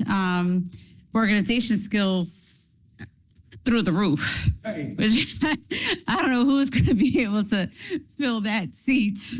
I think she was a nun in a past life, to be honest with you, with the ruler. But Council President, we do thank you for all the hard work, all the extra hours that you worked tirelessly, effortlessly, and not just on council, and every other thing else that you do, all your other organizations and participation, in your own personal life. So just thank you for everything that you did in this past year. I know that I'll speak for myself. It was greatly appreciated, and I learned a lot under you as vice president. And I just look forward to the year to come. So happy holidays to everybody, as my council colleagues said. And, you know, I didn't get to celebrate Thanksgiving this year. I was running for my life still. But I do hope to be able to sit down and celebrate Christmas with my family and loved ones. So thank you all and have a wonderful evening and enjoy your holiday season. Thank you. Thank you, Council Vice President. So good evening, everyone. Thank you all for being here. I mean, the directors are kind of stuck here at this point, but thank you for being here. Thank you for everyone that spoke tonight. Thank you for everyone that is here tonight in the audience. Thank you for everyone that is viewing. It is my last evening, my last council meeting as council president here in the city of Trenton. It has been one heck of a ride over this past year. I'm honored to have served 2 years in leadership here on the council, and I thank my colleagues for extending me the opportunity to step in and to lead. Over this past year, if the lists I have in front of me are correct, we actually passed 67 ordinances, 7 of them I authored. We adopted 129 ABC resolutions. We adopted 533 resolutions, 17 of which I authored or co-authored with other people. I say that to say we have really moved this city forward. We have really done that. When we talk about streamlining and putting processes together, thank you to the council for trusting me for 2 years with putting the budget review process together. We move with great precision and accuracy as we move through looking and diving in and asking and getting the answers to the question. Thank you for moving into the consent agenda, right, and trusting the process, doing your due diligence and homework to review everything to make sure that when we go to the vote, we know exactly what we're voting and why we're voting in that way. To Clerk Brandon Garcia, shout out to you for trusting the process and working with me as we talk about things that were needed in the office.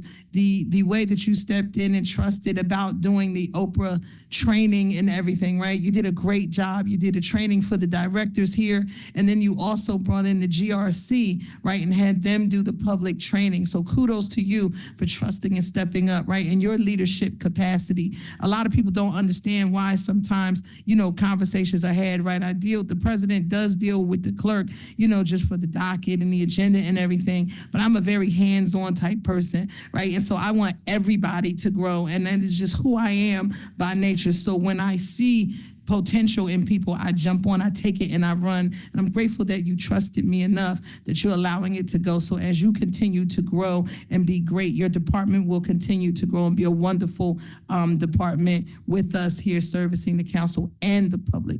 So thank you for all your hard work and your dedication and your capacity. Thank you to each and every single director for everything that you do, for answering all the questions, for being available, for being accessible, for being who you are, right? For dealing with the tough questions. A lot of people don't know, right? When we sit in docket review with the BA and the assistant BA and the law director, right? And CVP and Mr. Garcia, right? We get down to the nitty gritty, but thank you for answering, right? And thank you for doing your due diligence and providing us with the answers that we need, right? Because we're looking to move the city forward. I want to thank Mayor Gusiora, right, for working with me, for working with the council. Again, I am an inclusive person. I am not selfish by any nature. I believe in extending invitations to all the council members. So thank you to CVP Figueroa Kettenberg for stepping in places that I could not be, for representing the council with excellence when you spoke.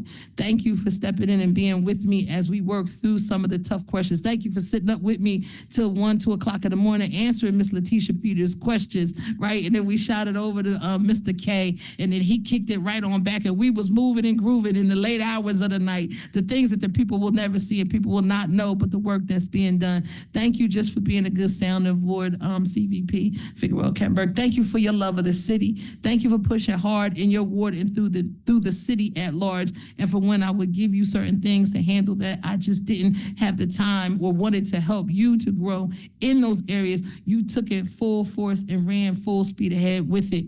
that again is a sign of exemplary leadership. So I thank you for that. And then to my council colleagues, thank you, right? Thank you for doing the work. Thank you for trusting the process. And then thank you for working with me as I look to work with us to move us in a great direction. We have a great relationship with the DCA. I have to say, shout out to Mr. Teresi and Ms. Suarez and everyone that I've had the opportunity to sit down and have the conversations with. I'm gracious for their feedback to me about how it has been good with all of us working together to continue to move the city forward. And I look forward to other people that will step up into leadership to carry the torch and continue to do the great work. I'm excited for the leadership. And I'm excited to pass the torch on to the next person because that's what leadership does. See, the best leader is not the one that sits in a position to claim the title. The best leader is the one that can inspire and educate others and then plant the seeds and water them to let them grow and then to watch them go to higher heights. And so I am excited for what's to come. I thank you all for your time, your attention. Happy holidays, everybody. Happy New Year and all that good stuff. And I pray God's blessing upon each and every one of you. Thank you for letting me serve in this capacity over the past year. I appreciate you all.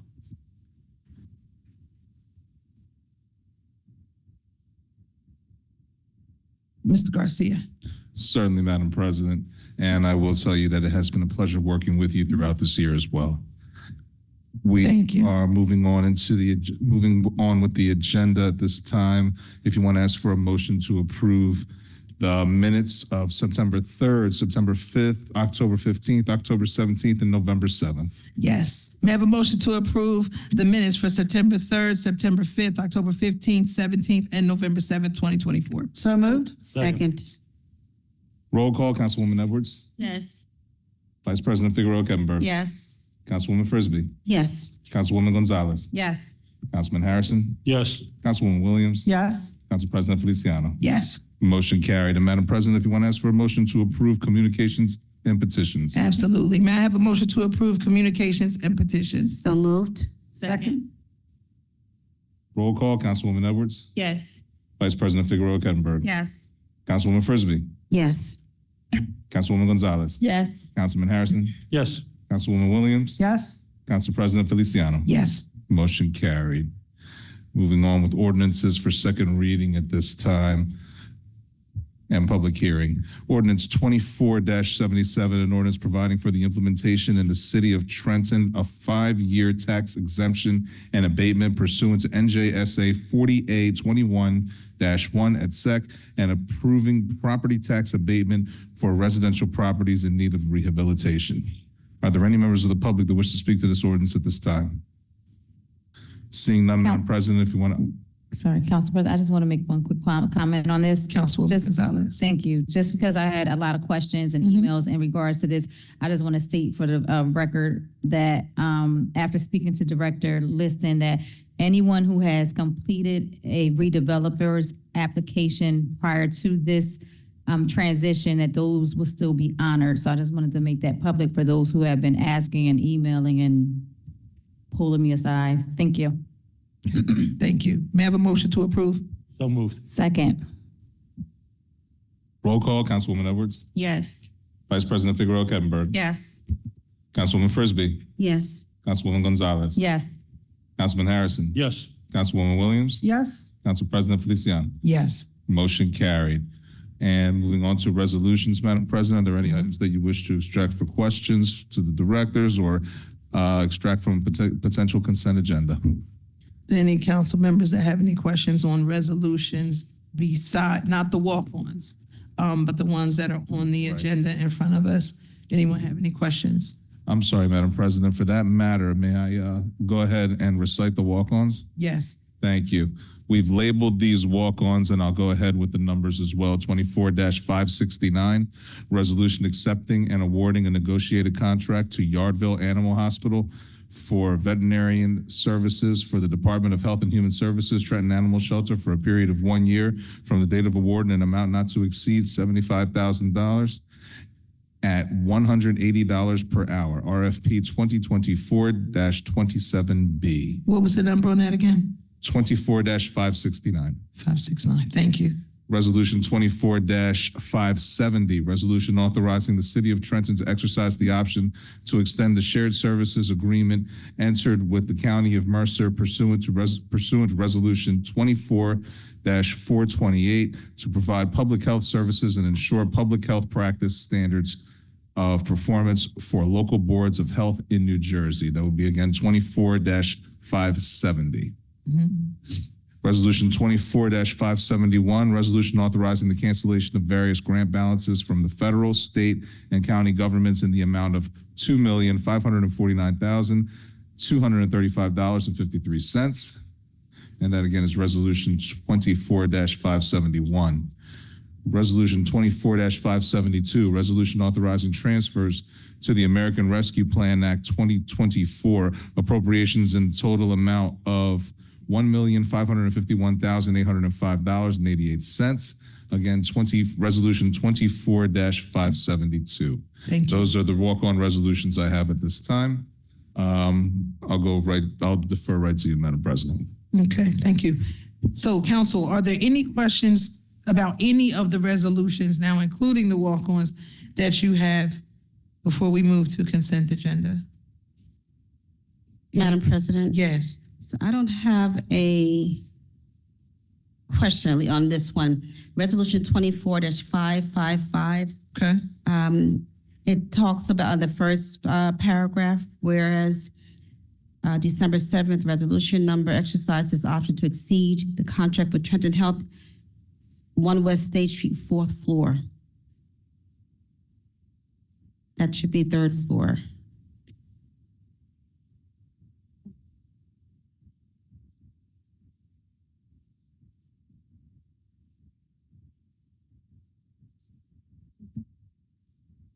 Dr. Medicapelli?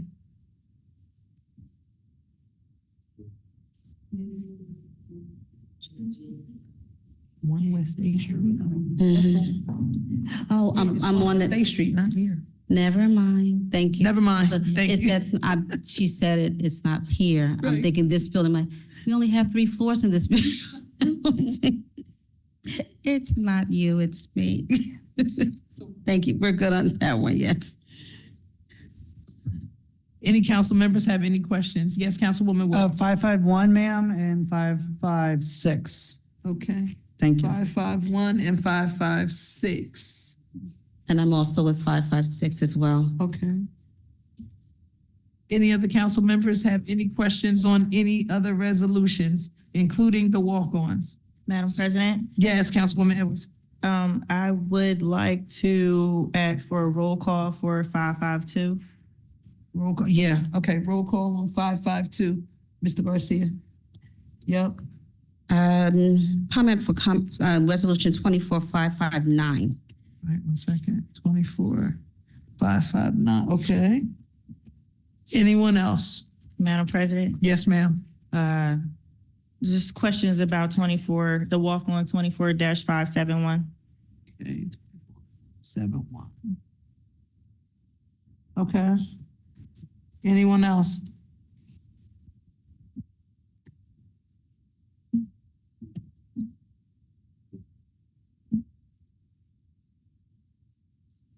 Anyone else?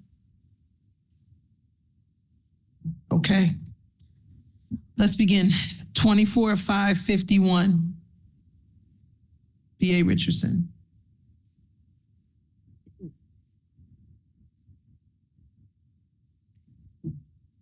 Good morning, Williams. Council President. Thank you. Hello. Councilwoman Williams. Thank you, B.A. Richardson. So I wanted to ask about this remediation project. So with this, my understanding is this land will be redeveloped at some point, potentially in the near future. So we would be on the hook as a city for any remediation, and this remediation's already been discovered, the types of it, et cetera. So can you explain to us how long the process is going to take, and will it delay any potential sale of the land? Yes, this process should take 4 to 5 months, and no, it will not delay the process of the redevelopment deal that we have been discussing. Okay. All right. Thank you very much. Thank you. Is this going on consent? Yes, consent, please. Thank you. Next, we have 24-556. We have Councilwomen Williams and Frisbee with questions. That was the one we just did, consent, yes. All right, Councilwoman Williams. Hi, Director Terry. Thank you very much for speaking. So I wanted to ask you, with this, obviously, I'm sure I don't have to tell you how many citizens in Trent will be very happy to have these speed limit signs located in the city. And I understand we're purchasing 25 of them. So they will definitely I don't know, hopefully, I don't know how you're going to decide where they go, but can you roughly give us an idea where some of them may go at some of our worst intersections in the city or streets? And then if this is immediately successful, we'll be able to order more. Good evening, Council President. Council, yeah, this is a traffic calming measure we're trying to do because every time I go to the community meetings, the complaints we get a lot is about speeding. They're asking for speed humps. And we cannot put speed humps everywhere in the city. And the police, people saying police are not responding or they're not doing anything. So we decided to, with the help of the BA, to help us out to get some of these signs, which we are already using right now. We put them in some schools. So my goal is to put them around schools area, hospitals, and some residents where we have a lot of traffic violations. And with that, hopefully, because it gives, lets you know how fast you are going. So this is what that is. And we're buying a lot of them. So we're going to use it in a lot of places in the city.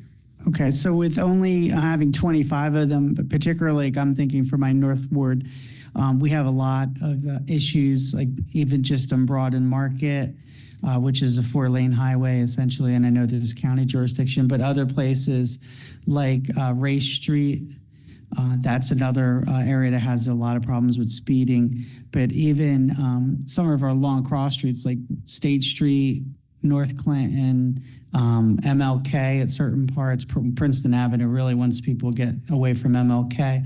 So is there a potential we would be able to order more by the end of the year for installation of the year of 2025? Yes, that's our intention, yes. We are getting more of those, yes. All right, that would be great, because with just having 25 of them and having 4 wards, it would be great for all of us to have more of an opportunity to utilize these. Thank you very much, sir. Yes, ma'am. Consent for my opinion, ma'am.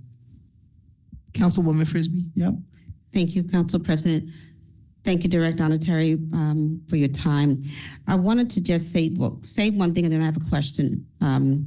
This I'm excited to see on the docket. One, I know that it is in response to our shortage of crossing guards, folks requesting the speed humps, and also to having police officers present at various locations, especially schools during the morning.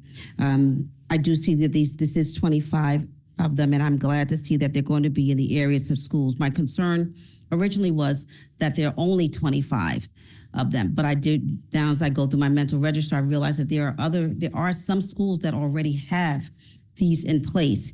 So as you are going forward with this, and they are going out into various places in the community, to making sure that you work with the members of council to identify those places that are the community has been voicing their concern about, and making sure that we get them in those locations if we can't get them at all the locations at one time, and also, of course, making sure that it is appropriately divided for each ward, so that each ward feels the presence of these, because everyone will say, well, I need it. Every one of us needs it, because I could tell you about a whole bunch of stories, as I'm sure all of the rest of my colleagues would. So, yes, just making sure. My question is, will you work with council to make sure that we can help identify problem areas that a lot of the residents have identified, or that we know of ourselves for this. Thank you, Councilwoman. Let me say this: anything we do in public works that you approve money for, I'm always very cognizant of making sure I have everyone involved in what we do. Just like when we do road construction, I don't just do road construction in the west or just south. I try to give equal numbers of what we do because of what you said. I don't want any council to think, oh, why is Wally not doing something in my area? So we definitely do that. And when you talk about these signs, we have more than what you are saying. But right now, what we've put out there is just those numbers. But definitely next year, like you said, Councilwoman Williams, we're going to be putting more out there.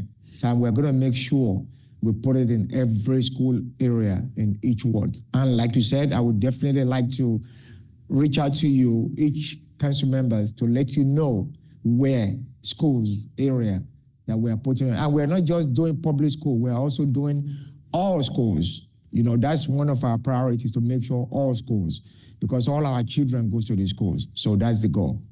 And those parks, that was also, I would love seeing that as well. I'm glad that you've included that in there.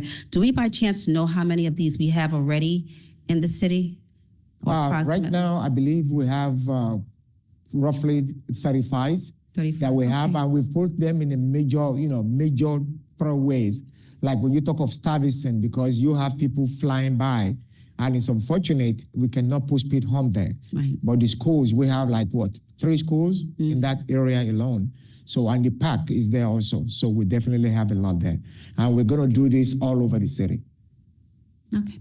Thank you so much. Thank you. For consent for me, please. Thank you. Consent. No, wait, Council, I'm sorry. Oh, Quick question. Council Vice President. Yeah. Hi, Director Anasari, how are you? Really quick question. I'm really actually, I love this this resolution because, as you said, there are a lot of asks for speed humps in the city, and it's just not feasible to have them on every street. I know that I've submitted several petitions for several streets, and a lot have been approved. Shout out to Mr. Santor and the Traffic Division for that. And while we're talking about that, before I ask another question, I'm curious, when we talked about speed humps, just what, other than emergency routes, what would be determination for speed humps to not be allowable on certain streets in the city?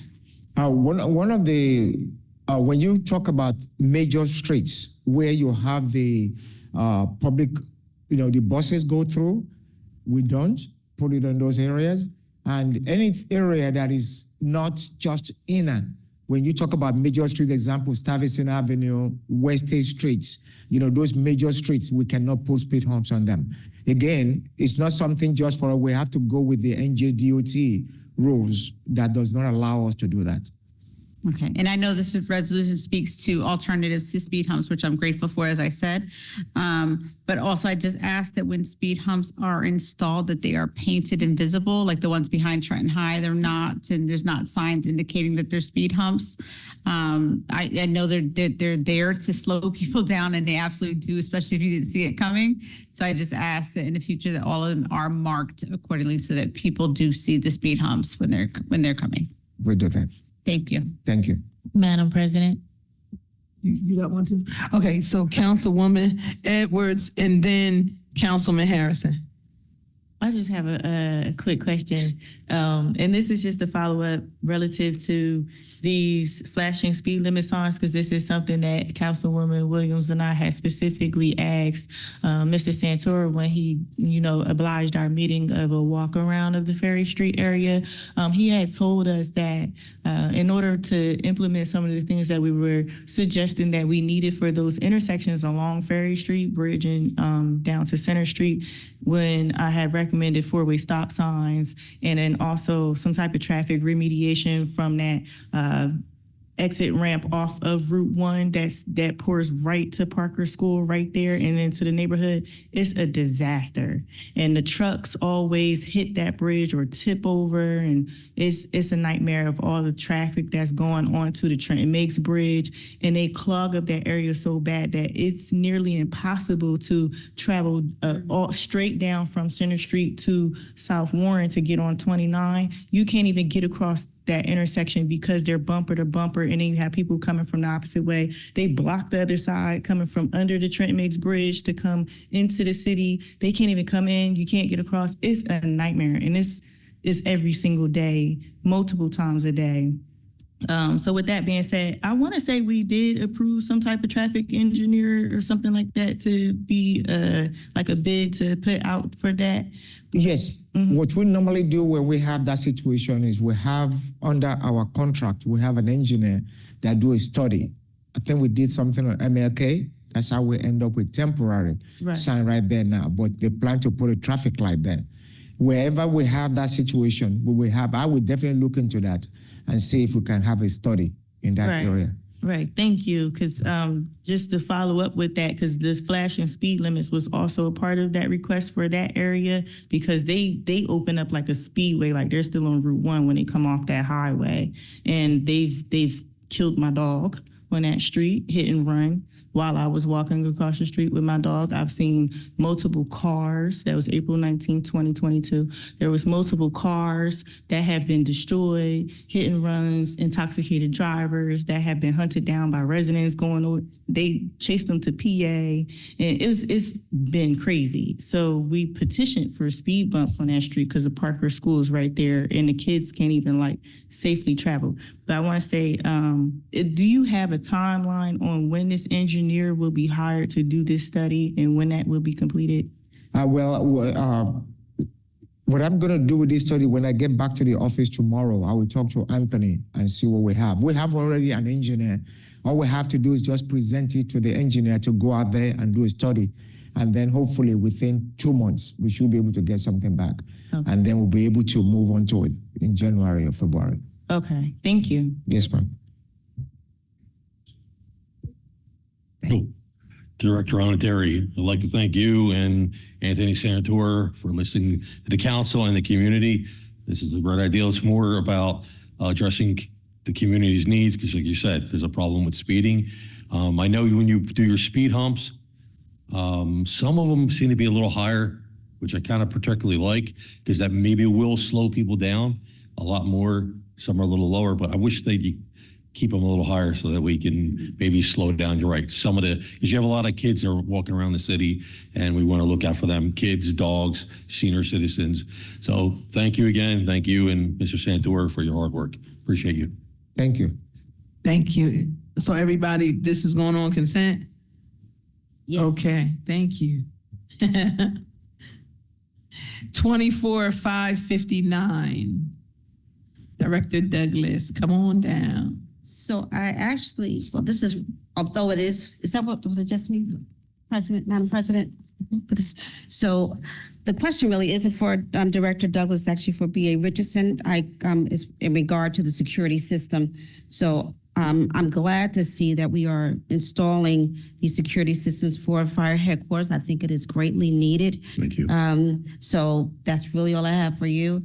I wanted to comment to Director B.A. B.A. Richardson about, and I don't know if I can do this for the security in this building. Thank us, go for it. So my question is, I'm excited to see that we have the machine downstairs. That is really exciting to see that we've started to step up with our security. Folks who I have seen that are coming through the door, they're not all going putting their purses or bags or possessions through there. So we need to make sure that our security gets comfortable with making sure people put their belongings through there. But I'm going to just put this out there because we've been asking since we've been on here, are we going to get one for bodies? I would love to see so that if security, when folks come through their bodies, we know if there's metal on that purses and everything are nice because people don't always carry it in their purse, especially if they know everybody, first of all, doesn't carry a purse. And so, well, yeah. I carry it on my purse. All right. Thank you so much for the admission. Wally, I think you have more information than me about that. But one of the reasons why we started the installation process And we are now in the process of training the security guards. Okay. But regarding the body ones, Director Onitieri will be able to provide more information about that. Thank you. Can Director Douglas just stand there and smile? Thank you. It's my. Oh, sorry, I had to use it like it's security. I can bring it in. Council President, the body scanner we have, is to allow the security to be able to scan everybody coming to the city, the residents and the employees, because we're trying to make sure that everybody in this building is secure and safe. So we're trying to do the best we can to get it done. That's what that is for. But the bodies are not going through that machine. Only I'm talking about a metal detector, right? That they have to come through the door. Yes. So that's a purse. So that's a little bit biased. I'm just saying because men don't carry purses. So bags and all that goes through there. But I'm talking about when I go through a metal detector that says, oh, someone has something on them that we need to check. Well, it's not to look at the whole body, it's just to make sound, because if you have something on you that you did not put on the table, then definitely it's going to make a sound. That's where they're going to put you to the side. How do you know if they don't take it off of their person, out of their pocket, out of their... I mean, once they go through the scanner, and if there's a sound, then the security is going to approach them and says, ma'am or sir, can I see what you have in your pocket? And we're working with the police to have, an armed officer in the building also to be able to help us arrest this situation. Okay, thank you. Thank you. Thank you, Director Douglas. Let me help using your ordinance, your resolution. You could turn the microphone off as you walk away. Okay. That's on consent. It's on consent, right? That's it. Madam President. Wait a minute. We're on resolution 24-571. You had something for that one? Oh, I'm sorry. I knew you was 571. Okay, who did you want? Director Wiley Oniteri. Okay, Director Oniteri, could you come back, please? I'm sorry. Council President, I also have one question. For 24-559? For Director Oniteri. Thank you. I'm sorry. Okay. Thank you, Madam President. Thank you, Director. Regarding so there will be metal detectors and the scanners you put your bags and things in, and they will have wands and things. Thank you. For this, yes. So they will have hand wands, metal detectors. Yes. And they will have the bag scanner. That's correct, yes. I noticed that downstairs here in City Hall, we also have a bag scanner now. I know this is irrelevant to this, but kind of relevant. Is City Hall going to be getting metal detectors? Are we going to get treated with the same sense of urgency as the fire department? Because we've been asking for 2 years. In fact, yes, you're right. And we had a lot of situations that the reason why we didn't get it, but now we do have it. We're installing it right now. I don't know if you went through that door now, you will see something there. There's a bag scanner. Was there? The bag scanner, they're going to install the other one too, yes. They're going to. Oh, going to. Okay. Yes. Right. Thank you. Yes. I was like, I didn't see that. Councilwoman Williams, don't you go anywhere Okay, yet. thank you. Don't you go Director, anywhere, Director Oniteri. Come on back. You're almost home free. Just a quick question. With these security changes, and I'm very happy they're having them. I do share my colleagues' concerns. Regarding the security guards, are we going to be reducing the number of guards down to just one guard if it's after 4:30 and there's no meetings that night? Or will there always be 2 guards on duty so there's a backup and a buddy system? Well, what I'm trying to do right now is to reduce the number of guards we have, unless where we have something going on by the council in the building, then we will have more.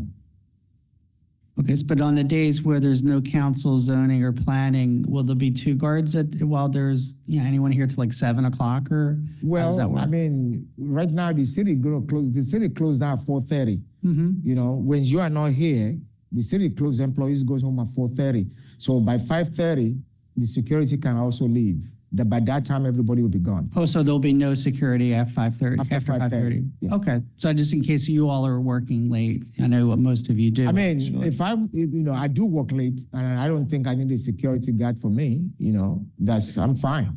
Well, you're the James Bond, but, all right. Well, thank you very much. Thank you, ma'am. So, Councilwoman Gonzalez. thank you, Council President. So really quick, just to that point, Yes.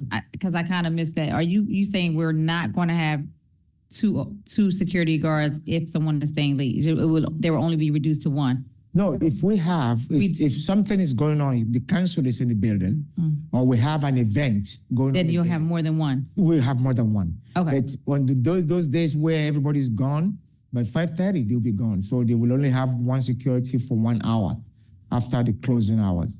Okay. Because that was going to say that's concerning. Like I would rather see two. Even for I you, share that. Director Terry, I know you might be tough and you could probably handle a couple of people, but I don't think it's safe for just one person to be here. That's all. So I was going to express that. Thank you. I just want to say officially, I agree with my colleague. Thank you. Thank you. Council President. Okay, Councilman Harrison. Mr. Onateri, the wall, where the door swings open for security, that wall should be higher in my mind because it's low and people could get access to the security. Which wall? On the side where they go in. You mean the door, the small door we have? Yeah. Can you make that higher? We've tried to do that, but it's not possible because of what we have right now. The shape doesn't have, the door have to have something that have to be attached to it. Right. But we don't have that there. It's only glass we have on the side, the bulletproof glass, and they cannot do that. You can't put it into the wall there? No. Okay. No, you remember, these two buildings is so difficult for me to do anything because it's historical. Right. That somebody's going to say something, so we have to be very careful on what we attach to the building or take away from the building. Right. And that area, remember I told you before, right behind the security guards? Right behind there's that area right there, the little. That's where we used to have telephone booth. Well, that's what I'm saying. You used to have the telephone booth, right? You could always block that in and put, lockers for the employees, for security. Put a break area because that way the security people, if they're not there, they could go right there. Take a little time out for themselves instead of having to go down in the basement. It would be right there. I'm just saying right now the space is not really utilized. I mean, we put things up on the wall or something there or whatever. It's an empty space. We'll look into that. Okay. We'll look into that. Thank you, Director. Appreciate that. Thank you. Thank you, Councilman. Okay, run now. Go now. Don't look back. Right. 24,571. Councilwoman Edwards. Thank you, Madam President. Yes, ma'am. Hi, Director. Not Director anymore, BA. Hello. I just wanted to ask for a brief explanation as to why we're canceling a lot of these various grants. I see that there is an explanation on the second page of these things being expired and or needing to be canceled and things like that. The ones that are expired, is there a reason why with some of these grants weren't fully allocated and spent out? Yes. There are, let me see. Do you have questions to specific ones? There's a lot. So yes, many of them are because, for example, the strengthening grant is for the Department of Health. For several years, that grant was considered a risk grant from the state until 2023, when I actually started working as the acting director of health. And when I started to attend the meetings and I realized that we were considered a risk grantee, we started to put some measures in place to be able to spend the money. That money is specific for hiring certain positions to make the Department of Health, particularly the promotion unit, stronger and better. We were having, in some cases, problems hiring certain professionals, like licensed professionals. And so we were not able to spend the money on time. We need to return it when it's for a specific purpose. In other cases was because the individuals who were running the grant didn't adjust to the specific requirements of the grant, and the state didn't approve it. But those were that was not the common problem there. There is a large grant, and I'm sorry, but I cannot see it here. It's a DEP one from Green Acres, and that is not, oh yes, I see it. It's for $1,200,000. That is not that we are returning the money, but that we created a G account instead of a capital account. And so we are basically eliminating the account, not returning the money. The money is in a capital account. Yeah. Okay, so I really freaked out when I saw this request to close all those grants, and I'm like, hold it, we are using the money. We are not. This is not expired. It's just the account for accounting purposes. It's not a G account, but because it's a long-term grant, it's considered capital. Okay, but we're still keeping that money. We're just putting it in a different type of account. So it's not technically being canceled. No, we are not canceling it. We are just canceling the account, not the money or the balance. Okay. And then number 12 on here, it says that it should not have been created in grants. Yes, that's the same situation. Yes.